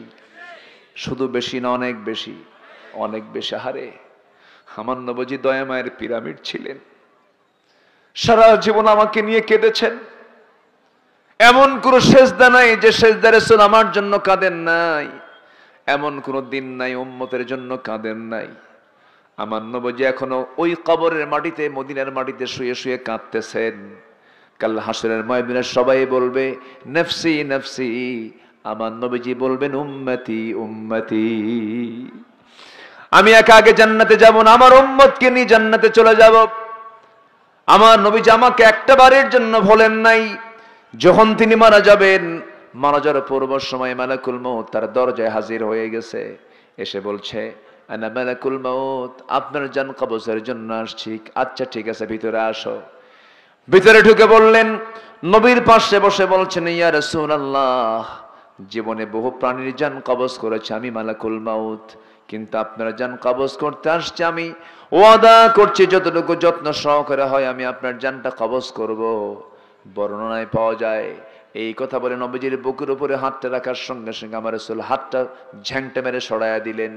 বলছেন, মালাকুল মউত, আমার কাছে মনে হচ্ছে তোমার হাত রাখো নাই, যেন মনে হচ্ছে 12 মাইল লম্বা উহুদ পাহাড় যেন তুমি আমার বুকে চাপায়া দিয়েছো। আবার যখন হাত রাখা হলো, রাসূল চিৎকার মেরে উঠে হাত সরাইয়া দিয়ে বলছেন, মালাকুল মউত, আমার কাছে মনে হচ্ছে যেন আসমানটা আমার বুকের উপরে চাপায়া দিয়েছো। আবার হাতটা রাখা হলো তৃতীয়বারের মতো। এবার রাসূল বলছেন, মালাকুল মউত, আমার কাছে থেকে জুব্বা টান দিয়ে বলতেছে, হুজুর, আপনাদের জানেন লোকটা মুনাফিক, আপনারা তারা জানাজা কেন পড়াচ্ছেন? রাসূল বলছেন, ওমর রে, আমাকে বাধা দিও না। এই তো আমার সাহাবী, এই সাহাবীর চোখের পানি আমাকে কাঁদিয়েছে। এই সাহাবী বারবার আমাকে বলেছে।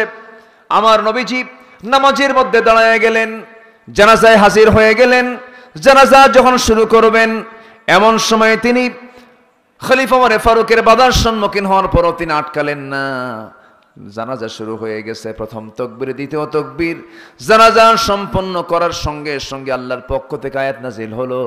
আল্লাহ রাব্বুল আলামিন সাফ করে জানায় দিলেন, ইস্তাগফির লাহুম আও লা তাস্তাগফির লাহুম ইন তাস্তাগফির লাহুম 70 মাররাতান ফালান ইয়াগফিরাল্লাহু লাহুম।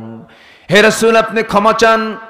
মুনাফিকের জন্য না চান, ক্ষমা চান বা না চান, আল্লাহর দরবারে আপনার মতো নবী যদি, আপনার রাসূল যদি 70 বারের বেশি বার যদি আপনি তার জন্য দোয়া করেন, সেই দোয়া আমার দরবারে মঞ্জুর হবে না। আমার বন্ধুগণ, আমার নবীর মতো মানুষ দোয়া করেছেন, সেই দোয়া কবুল করেন নাই মুনাফিকতার কারণে। আমার বন্ধুগণ, মুনাফিকের নিজের দোয়া কবুল হয় না, আবার মুনাফিকের জন্য কেউ দোয়া করলেও সেই দোয়া কবুল হয় না। তাহলে নিজেও বাঁচা যাবে না, আবার কেউ আমাকে বাঁচানোর জন্য চেষ্টা করলো সেও আমাকে বাঁচাতে পারবে না। এই জন্য মুনাফিকের মতো একটা জঘন্য চরিত্র থেকে আল্লাহ পাক আমাদেরকে হেফাজত করুন। জোরে বলে আমিন। মিথ্যা কথা বলবো না, ওয়াদা ভঙ্গ করব না, আমানতের খেয়ানত করব না, মুখ থেকে বেফাস বাজে কথা গালিগালাজ মুখ থেকে বের করব না। আজকে যদি ইসলামী রাষ্ট্র যদি দেশে কায়েম থাকতো, মোটর শ্রমিক ডিপার্টমেন্টের মুখের ভাষা খারাপ থাকতো না, ওদেরকে ট্রেনিং করে ওদের চেহারা সুন্দর হয়ে যেত, নেশার জগতে যেত না, মদ পান করতো না। দেখবেন বহু ড্রাইভার আছে মাদকাসক্ত, চরিত্রহীন। এগুলোর মূল কারণ হলো সামাজিক কারণ। এগুলোর জন্য অবশ্যই প্রশিক্ষণের দরকার আছে না নাই বলেন? আসতে বলবেন না, আছে না নাই? আচ্ছা, আল্লাহ তুমি এমন একটা দেশ আমাদের জন্য উপহার দিয়ে দাও, জোরে বলি আল্লাহুম্মা আমিন। আমার বন্ধুগণ, নাম্বার 2 হলো আল্লাহর দরবারে ইবাদত কবুল হবে না। 2 নাম্বার কারণ হলো যে সমস্ত বান্দাগুলো অলসতা করবে, ইবাদতে অলসতা করবে। আমার বন্ধুগণ, নামাজের মধ্যে অলসতা আছে না নাই বলেন? আসতে বলবেন না, আছে না নাই? মুসাফির হালত ভিন্ন বিষয়। মুসাফির হালতে আমার নবীজি জমা করেছেন, জোহর আসর একসঙ্গে পড়েছেন, মাগরিব এশা একসঙ্গে পড়েছেন। সফরের বিষয়কে আল্লাহ রাব্বুল আলামিন কসর করে দিয়েছেন। 4 রাকাত কি কয় রাকাত করবে? 2 রাকাত করবে। নফল পড়ার দরকার নাই, সুন্নতের কোনো জরুরত নাই। 4 রাকাত নামাজকে আল্লাহ রাব্বুল আলামিন 2 রাকাত করে দিয়েছেন। ফজরের কোনো কসর হয় না। জোহরের 4 রাকাত কয় রাকাত? আসরের 4 রাকাত কয় রাকাত? এশার 4 রাকাত কয় রাকাত? 2 রাকাত। আল্লাহ বলছেন, বান্দারে সফর করতে গিয়ে তোর কষ্ট হবে, আমি চাই না। বান্দা যা, আমার পক্ষ থেকে যে 4 রাকাত ফরজ ছিল 2 রাকাত কমায় দিলাম, তবু আমার সেজদা দিয়ে খুশি কর, জোরে কোন সুবহানাল্লাহ। আল্লাহর দয়া আমার উপর কম না বেশি? বেশি। আমার আল্লাহ তাআলা আমাকে মাফ করায় দিতে চান। আমার আল্লাহ তাআলা আমাকে গুনাহমুক্ত দেখতে চান, গুনাহমুক্ত রাখতে চান বলেই তাআলা রাব্বুল আলামিন সবকিছুর বন্দোবস্ত করে দিয়েছেন। নামাজের মধ্যে আমরা অলসতা নিয়ে আসবো না। আজান যখন হয়ে যাবে, সবার আগে আমার আপনার জন্য কাজ না নামাজ? বলেন, কাজ না নামাজ? অনেকে প্রশ্ন করে, হুজুর আমি অমুক জায়গায় চাকরি করি, নামাজ পড়তে অসুবিধা হয়, কি করব আমি? যে জায়গায় গেলে পরে নামাজের অসুবিধা হবে, সেই জায়গায় যাওয়ার কোনো প্রয়োজন? আসতে বলবেন না, প্রয়োজন? তবে হ্যাঁ, আপনি যদি বড় বেকায়দায় পড়ে যান, বড় সমস্যায় যদি পড়ে যান, আপনার এছাড়াও কোনো উপায় নাই, আমার বন্ধুগণ, সেই ক্ষেত্রে আপনি ধৈর্যের পরিচয় ধরতে পারেন। তবে এই বেকায়দা চিরদিনের জন্য হবে না, ক্ষণিকের জন্য হতে পারে। কারণ যে কাজ আমাকে নামাজে ব্যাঘাত সৃষ্টি করবে, সেই কাজে একজন ইমানদার অংশগ্রহণ করতে পারে না। তাহলে আমরা নামাজে অলসতা দেখাবো না, নামাজে যত্নশীল হব, জোরে বলি ইনশাআল্লাহ। আল্লাহ রাব্বুল আলামিন মুমিনের 7টা কাজের কথা বলেছেন। নামাজ দিয়ে শুরু করেছেন, নামাজ দিয়ে শেষ করেছেন। আল্লাযীনা হুম ফি সালাতিহিম খাশিউন। এই সূরার এই আয়াতের শেষের দিকে আল্লাহ রাব্বুল আলামিন বলছেন, ওয়াল্লাযীনা হুম আলা সালাওয়াতিহিম ইউহাফিযুন। নামাজ যারা খুশুর সঙ্গে আদায় করবে, আবার নামাজে যারা যত্নশীল হবে, আল্লাহ রাব্বুল আলামিন বলছেন, আমি এদের হাতে জান্নাতুল ফেরদাউস তুলে দেব, জোরে বলি সুবহানাল্লাহ। নামাজ আমরা অলস হব না যত্নশীল হব? যত্নশীল হলে পরে দোয়া কবুল করবেন কে? তাছাড়া আল্লাহ রাব্বুল আলামিন বলছেন, ফাওয়াইলুল লিল মুসাল্লিনা আল্লাযীনা হুম عن صلاتهم ساهون الذين هم يراءون ويمنعون الماعون। ওই সমস্ত মুসল্লির জন্য জাহান্নাম ওয়াইল, যারা অবহেলা করে নামাজ পড়ে, লোক দেখানো নামাজ পড়ে, তাদের জন্য ওয়াইল, তাদের জন্য ধ্বংস। কে বলেছেন? আল্লাহ বলেছেন। নাম্বার 3, আল্লাহ এবং রাসূলের চরম অবাধ্যতা এবং সীমা লঙ্ঘন করলে পরে তার দোয়া কবুল হবে না। জায়েদটা দিয়ে আমি আজকের আলোচনা শুরু করেছিলাম। ওয়ামান ইয়াসিল্লাহা ওয়া রাসূলাহু ইউদখিলহু নারান খালিদান ফিহা ওয়া লাহু আযাবুম মুহিন। সূরা নিসা ভার্স নাম্বার 14, 14 নম্বর ভার্স, 14 নম্বর আয়াত। আমি যে আয়াতগুলো ঘন ঘন বলছি, মনে হয় রাগ করতেছেন আপনারা নাকি? আয়াত যত ঘন হবে বরকত তত বেশি হবে। যে আলোচনায় আয়াত নাই, সে আলোচনার কোনো বরকত নাই। আমার বন্ধুগণ, আমার দেশে রাসূলকে গালি দেওয়ার মতো লোক আছে না নাই? রাসূলকে গালি দিয়েছি, রাসূলকে নিয়ে বাজে উক্তি করেছে, রাসূলকে নিয়ে অনেক প্রকার কটূক্তি করেছে।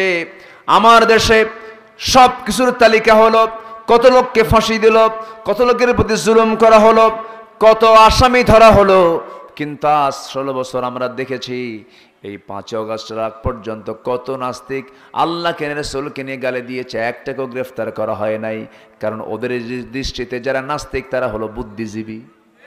তারা কি বুদ্ধিজীবী? আরে কম কথা, আল্লাহর বিরুদ্ধে কথা কয়, কম বুদ্ধি আছে ওর? জানে। হ্যাঁ আমার বন্ধুগণ, একটা সময় পেয়েছি আমরা, একটা টাইম এসেছে শাতেমে রাসূল যারা মুরতাদ হয়েছে অবশ্যই তাদের তালিকার দরকার আছে না নাই? আসতে বলবেন না, আছে না নাই? ওরা হচ্ছে জাতির ভাইরাস। ওরা জাতির কি ভাইরাস? নাস্তিক যারা তারা জাতির ভাইরাস। এই জাতির ভাইরাস থেকে জাতিকে বাঁচানোর জন্য এই ভাইরাস নির্মূল করার দরকার আছে না নাই? এদেরকে অবিলম্বে গ্রেফতার করার দরকার আমাদের সময়ের দাবি, ঠিক কিনা? সম্মানিত ভাইয়েরা, নাম্বার 4, আল্লাহর ইবাদত আল্লাহর দরবারে মঞ্জুর হবে না। নাম্বার 4, যদি কেউ আল্লাহর সঙ্গে শিরিক করে, কি করে? শিরিক করে। আমাকে না বলি অনেকে চলে যাচ্ছেন, আমি দেখতেছি। এই যে একজন উঠলো, এই ওঠেন কেন? বসেন। কিসের নাম্বার? বসেন। এই দেহে আবার কিসের কি নাম্বার খুঁজবেন আপনি? বসেন সবাই। না আমি এই বলতেছি কেন, সাথে সোনামণিও সমস্যা, মুরব্বীও সমস্যা, দুটোই প্যাঁচ লাগাই দিছে। এই জন্য আমি আর কিছু এই বলতেছি এখন, আর কি করব আমি? বসেন। যে অনেক রাত হয়ে গেছে, অনেক সময়ও হয়ে গেছে, আমার মনে হয় দোয়া করে দিলে ভালো হয়। হ্যাঁ চালাবো, আর একটু চালাই, আর আপনি একটু আশপাশ পাহারা দেন, কে ওঠে জোর করে ধরবেন, আস্তে করে বসায় দিবেন। একটু বসেন। মাহফিলে শয়তান তো থাকেই, খুব অসওয়াসা দেয়, ওঠ, বাড়িতে কাজ আছে, কত কি আছে, এগুলো বলে। আমরা বিনা কারণে বিনা ওজরে উঠবো না। জোরে বলি ইনশাআল্লাহ। আল্লাহ তুমি শেষ পর্যন্ত থাকার তৌফিক দাও। জোরে বলি আমিন। আল্লাহর সঙ্গে যদি কেউ শিরিক করে, তার তো জাহান্নামটা বরাদ্দ হয়ে যাবে, জান্নাত বাজেয়াপ্ত হয়ে যাবে তার জন্য। জান্নাত সে কখনো পাবে না। তাহলে আল্লাহর দরবারে ইবাদত কবুল হবে কেমনে? যদি সে জান্নাতি না পায়, তাহলে তার কোনো দোয়া কবুল হচ্ছে? কবুল হবে না। শিরিক করার মতো লোক আমার দেশে আছে না নাই? এই যে দুর্গা পূজা গেল না? দুর্গা পূজা গেল। দুর্গা পূজার যে নারিকেলের নাড়ু যে তারা বানায়, সেই দুর্গার পূজার নারিকেলের নাড়ুটা বেশি খায় কারা? বলেন, ভালো করে বলেন। পূজার মণ্ডপে হিন্দুদের অংশগ্রহণ যতটুকু, মুসলমান কি তার চেয়ে কোন অংশে কম? আসতে পারেন কম। তাহলে ওই নাড়ুটা খায় কম না বেশি? খাওয়ার সময় কি কয়? কোন দোয়াটা কয় বলেন? হ্যাঁ কি? অবশ্যই একটা কিছু বলে তো, কোনো দোয়া কয় না। তাহলে নারিকেলের নাড়ু খাওয়ার সময় বলে তোমার দেবতা আমার আল্লাহ, শুরু করলাম নাকি? এরকম কিছু? আশ্চর্য কথা। আমাদের মসজিদে তারা আসে না, আমাদের ঈদগাহে তারা আসে না, আমাদের জুমার মসজিদে তারা আসে, আমাদের ঈদগাহে তারা আসে। তো আপনি কোন ফকির? আপনি কোন ফকির? আপনি এত ছোট লোক কেন? আপনি কেন যাবেন? তাদের ধর্মীয় কাজ ওটা, ধর্মীয় কাজে আপনি কেন অংশগ্রহণ করবেন? হ্যাঁ, আপনি মানবিক হবেন, আপনি তার দুঃসময়ে দাঁড়াবেন, আপনি তার সঙ্গে লেনদেন করতে পারেন, বিজনেস করতে পারেন, সবকিছু করতে পারেন, কিন্তু এর মানে এটা নয় তার ধর্মীয় কাজে আপনার নিজের ধর্ম আপনি বিকৃতি করে ফেলবেন। এটা আপনার জন্য উচিত নয়, ঠিক কিনা? এরকম কিছু আমার দেশে এই প্রবলেমটা আছে। মন্দির আমরা পাহারা দেব, কারণ মন্দির নিয়ে ষড়যন্ত্র আছে না নাই বলেন? আছে। মন্দির আমরা পাহারা দেব, কিন্তু এর মানে মন্দিরের মধ্যে কোন কর্মকাণ্ডগুলো হচ্ছে এটা আমাদের দেখার কোনো দরকার নাই। যাদের ধর্ম তারা ওটা করবে, এটা নিয়ে আমাদের কোনো অংশগ্রহণ করলে আমাদের ঈমান ক্ষতিগ্রস্ত হবে কি হবে না? ক্ষতিগ্রস্ত হবে কি হবে না? হবে। শিরকের ধারে পাশে আমরা যাব না। জোরে বলি ইনশাআল্লাহ। শনিবারে বাঁশ কাটা যাবে না, সকালবেলা বাকি দেওয়া যাবে না। বৃষ্টির দিন বিয়ে করলে পরে সারা জীবন সারা চোখে শুধু পানিই থাকবে। আছে কিনা? আছে না এই সমস্ত কথাগুলো? এগুলো শিরকের কথা। এগুলো কিসের কথা বলেন? শিরকের কথা। হাতের তালু চুলকালে, হ্যাঁ ও এইদিকেও আছে, তাহলে এটা তাহলে চুলকান। হ্যাঁ আর কি আছে কোন? ট্রাকের পিছনে জুতা ঝুলায় রাখছে। কি ঝুলায় রাখছে? জুতা আছে, কিন্তু এরকম দেখবেন, লক্ষ্য করে দেখবেন জুতা ঝুলানো। আমি জানতাম না এটা। তো আমি একদিন এক ড্রাইভারকে বললাম, এই ড্রাইভার এদিকে আসো তো। আর কিছু ঝুলানোর জিনিস নাই, সেরা জুতা ঝুলাতে হয় হুজুর বদ নজর থেকে বাঁচার জন্য। আচ্ছা বদ নজর থেকে বাঁচার জন্য কি সেরা জুতা না সূরা নাস? সূরা ফালাক আছে না নাই? মিন শাররিল ওয়াসওয়াসিল খান্নাস আল্লাযী ইউওয়াসওয়িসু ফি সুদুরিন নাস, ওয়াসওয়াসা থেকে বাঁচার জন্য সূরা নাস। আল্লাযী ইউওয়াসওয়িসু ফি সুদুরিন নাস মিনাল জিন্নাতি ওয়ান নাস, জিন এবং মানুষ জাতির ওয়াসওয়াসা থেকে আল্লাহর কাছে পানাহ চাওয়ার জন্য সূরা নাস দিয়েছেন। ওয়া মিন শাররি হাসিদিন ইযা হাসাদ, হিংসুকের হিংসা থেকে বাঁচার জন্য কার কাছে আমরা সাহায্য চাবো? আর এই ঝুলা রাখছে কি? তাও নতুন না, হ্যাঁ ছেঁড়া এবং পুরাতন জুতা। এগুলো শিরকের কাজ। এখনো 6টা আছে, শর্ট করে বলছি, কষ্ট হচ্ছে না তো আপনাদের? নাম্বার 5, সামনে পেছনে যারা পরনিন্দা করবে, যারা গীবত শিকায়েত করবে, 1000 বছর দোয়া করলেও তার দোয়া কবুল হবে না। এই অভ্যাস তো এই জাতির নাই। বিশেষ করে অভ্যাসটা বেশি প্রয়োগ হয় এখন ত্রিমোহনী, চৌমোহনী। চৌমোহনীর মোড়ে কিছু পানের দোকান, কিছু চায়ের দোকান, আড্ডাখানা আছে না নাই? আমি এই দোকানগুলোর নাম দিছি হলো চায়ের দোকান। এটা হচ্ছে গীবতখানা। কি খানা? গীবতখানা। অন্যের সব বিষয়গুলো এখানে ইস্যু করে টেনে আনা হয়।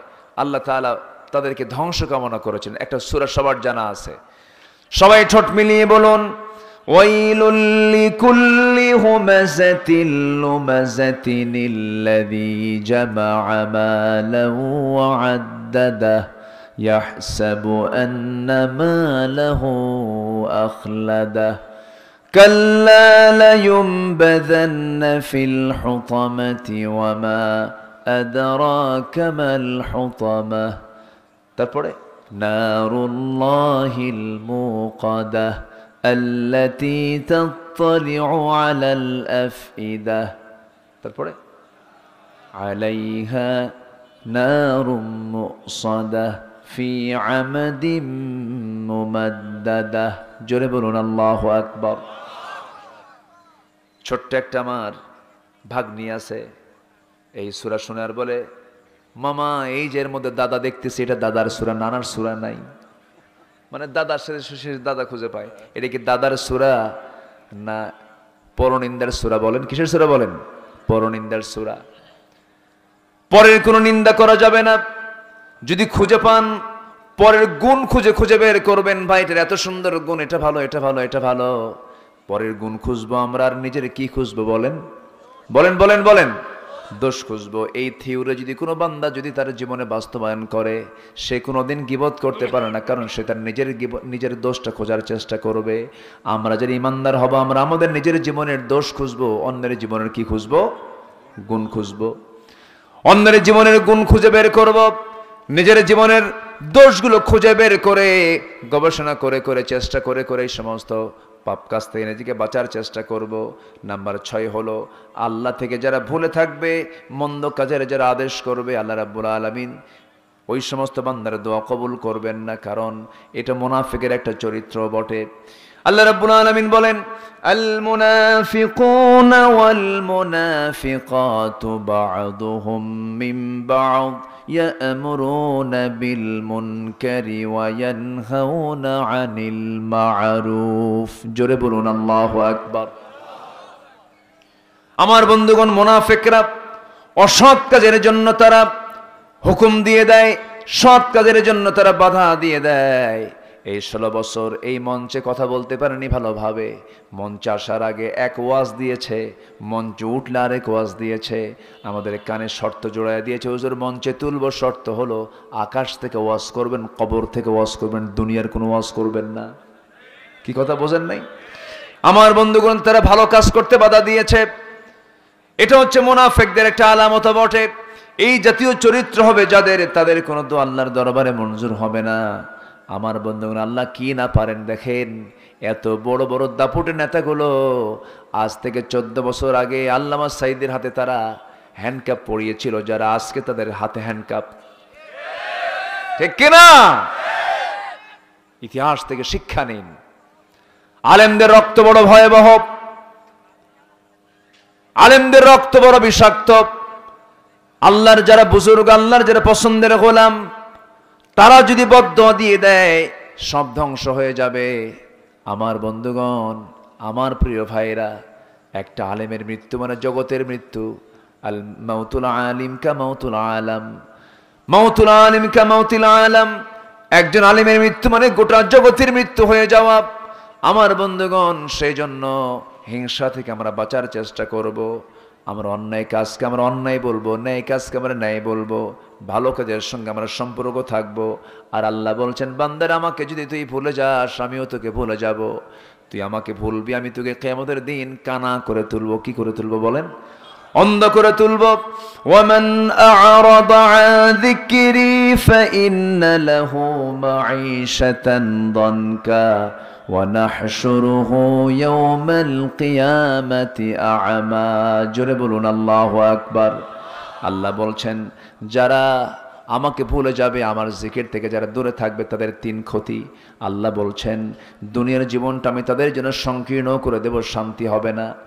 ছেলে কথা শুনবে না, মেয়ে কথা শুনবে না, বউ কথা শুনবে না, কেউ তার নিয়ন্ত্রণে থাকবে না, শান্তির দাবানলে দাউ দাউ করে জ্বলবে। এরপরে আল্লাহ রাব্বুল আলামিন বলছেন, আমি তাকে কিয়ামতের দিন তাকে অন্ধ করে তুলবো। কি করে তুলবো বলেন? অন্ধ করে তুলবো। বান্দা বলবে, আল্লাহ আমি তো চক্ষুওয়ালা ছিলাম, আমার তো চোখ ছিল, কিন্তু আজকে অন্ধ কেন? আল্লাহ বলবেন, আমি তোকে আমার কালাম দিয়েছি, তুই সেটাকে বাদ দিয়ে অন্য কিছু গ্রহণ করেছিস, আজকে এই জন্য তোকে কানা করে তোলা হয়েছে, অন্ধ করে তোলা হয়েছে। নাম্বার 7 হলো, শয়তানের যারা পদাঙ্ক অনুসরণ করবে, আল্লাহ তাদের কোনো দোয়া কবুল করবেন না। নাম্বার 8 হলো, যারা যে কোনো কাজ লোক দেখানোর জন্য করবে, তাদের কোনো ইবাদত আল্লাহর দরবারে মঞ্জুর হবে না। এই জন্য যা কিছু করব আমরা কার জন্য করব? আসতে বলবেন না, কার জন্য করব? আল্লাহর জন্য করব। মাঝে মাঝে গোপনে গোপনে দান করব, গোপন গোপনে ইবাদতগুলো আল্লাহর দরবারে খুব মঞ্জুর হয়। কেউ জানতেছে না, শেষ রাত্রে আপনি সেজদা দিতেছেন কার সাথে? কার কাছে বলেন? আল্লাহর কাছে। এই দোয়া কবুল করবেন কে? আল্লাহ তাআলা। নাম্বার 9 হলো কুফরি করা। যারা কুফরি করবে তাদের কোন আমল আল্লাহর দরবারে মঞ্জুর হবে না, ইবাদত কবুল মঞ্জুর হবে না। আল্লাহ রাব্বুল আলামিন সূরা ইমরানের 10 নম্বর আয়াতে বলছেন, ইন্নাল্লাযীনা কাফারু লান তুগনিয়া আনহুম আমওয়ালুহুম ওয়ালা আওলাদুহুম মিনাল্লাহি শাইআ ওয়া উলাইকা হুম ওয়াকুদুন নার। জোরে বলি আল্লাহু আকবার। নাম্বার 10 হলো, ওই সমস্ত বান্দার কোন দোয়া আল্লাহর দরবারে মঞ্জুর হবে না যারা মিথ্যা দৃঢ় অঙ্গীকার করে তা ভঙ্গ করবে। ওই সমস্ত বান্দার কোন দোয়া, কোন ইবাদত আল্লাহর দরবারে মঞ্জুর হবে না। ওয়া মিনহুম মান আহাদাল্লাহ, ওই সমস্ত বান্দা যারা অঙ্গীকার করেছে এরপরে তারা ভঙ্গ করেছে, লানাকুনান্না মিনাস সালিহিন। আমার বন্ধুগণ, যে সমস্ত বান্দাগুলো ওয়াদা ভঙ্গ করবে, আল্লাহ রাব্বুল আলামিন মিথ্যা দিয়ে অঙ্গীকার করবে, তাদের কোন দোয়া, তাদের কোন ইবাদত আল্লাহর দরবারে মঞ্জুর হবে না। এই 10টা অন্তরায়, এই 10টা অপরাধ থেকে যদি আমরা নিজেকে মাইনাস করে যদি চলতে পারি, আমি যা বলবো আমার আল্লাহ তাই শুনবেন। যেরকম সুবহানাল্লাহ। আল্লাহ আমাদের আমল করার তৌফিক দিয়ে দেন। জোরে বলি আমিন। সবার বাড়িতে মা বোন আছে না নাই? পর্দা করা কি? আরো জোরে, আরো জোরে। খালাতো বোনের সঙ্গে দেখা করা জায়েজ না না জায়েজ? ফুফাতো বোনের সঙ্গে দেখা করা না জায়েজ, জায়েজ না না জায়েজ? চাচাতো বোন দেখা করা জায়েজ না না জায়েজ?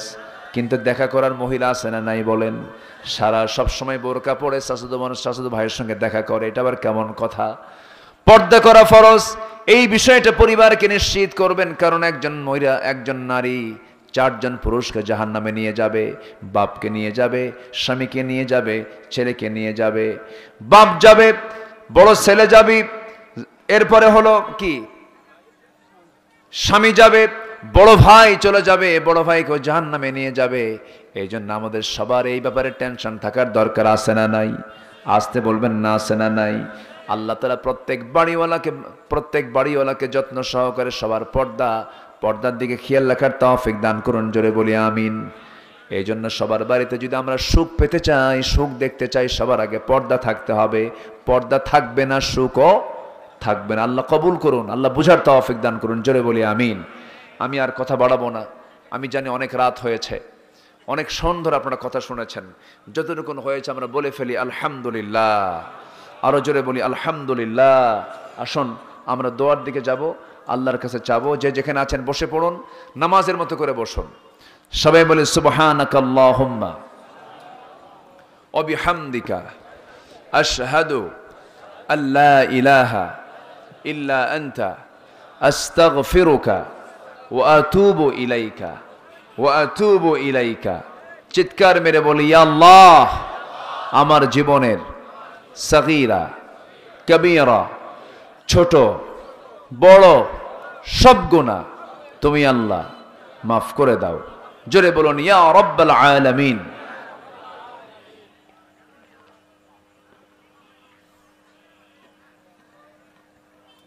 যে আমরা দোয়া করি, এই মাহফিল প্রত্যেক বছর হবে ইনশাআল্লাহ বলি।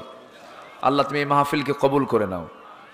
এই 10 গ্রাম, গ্রামের নামে 10 গ্রাম। ও আচ্ছা, এই গ্রামের নাম তেঘরিয়া।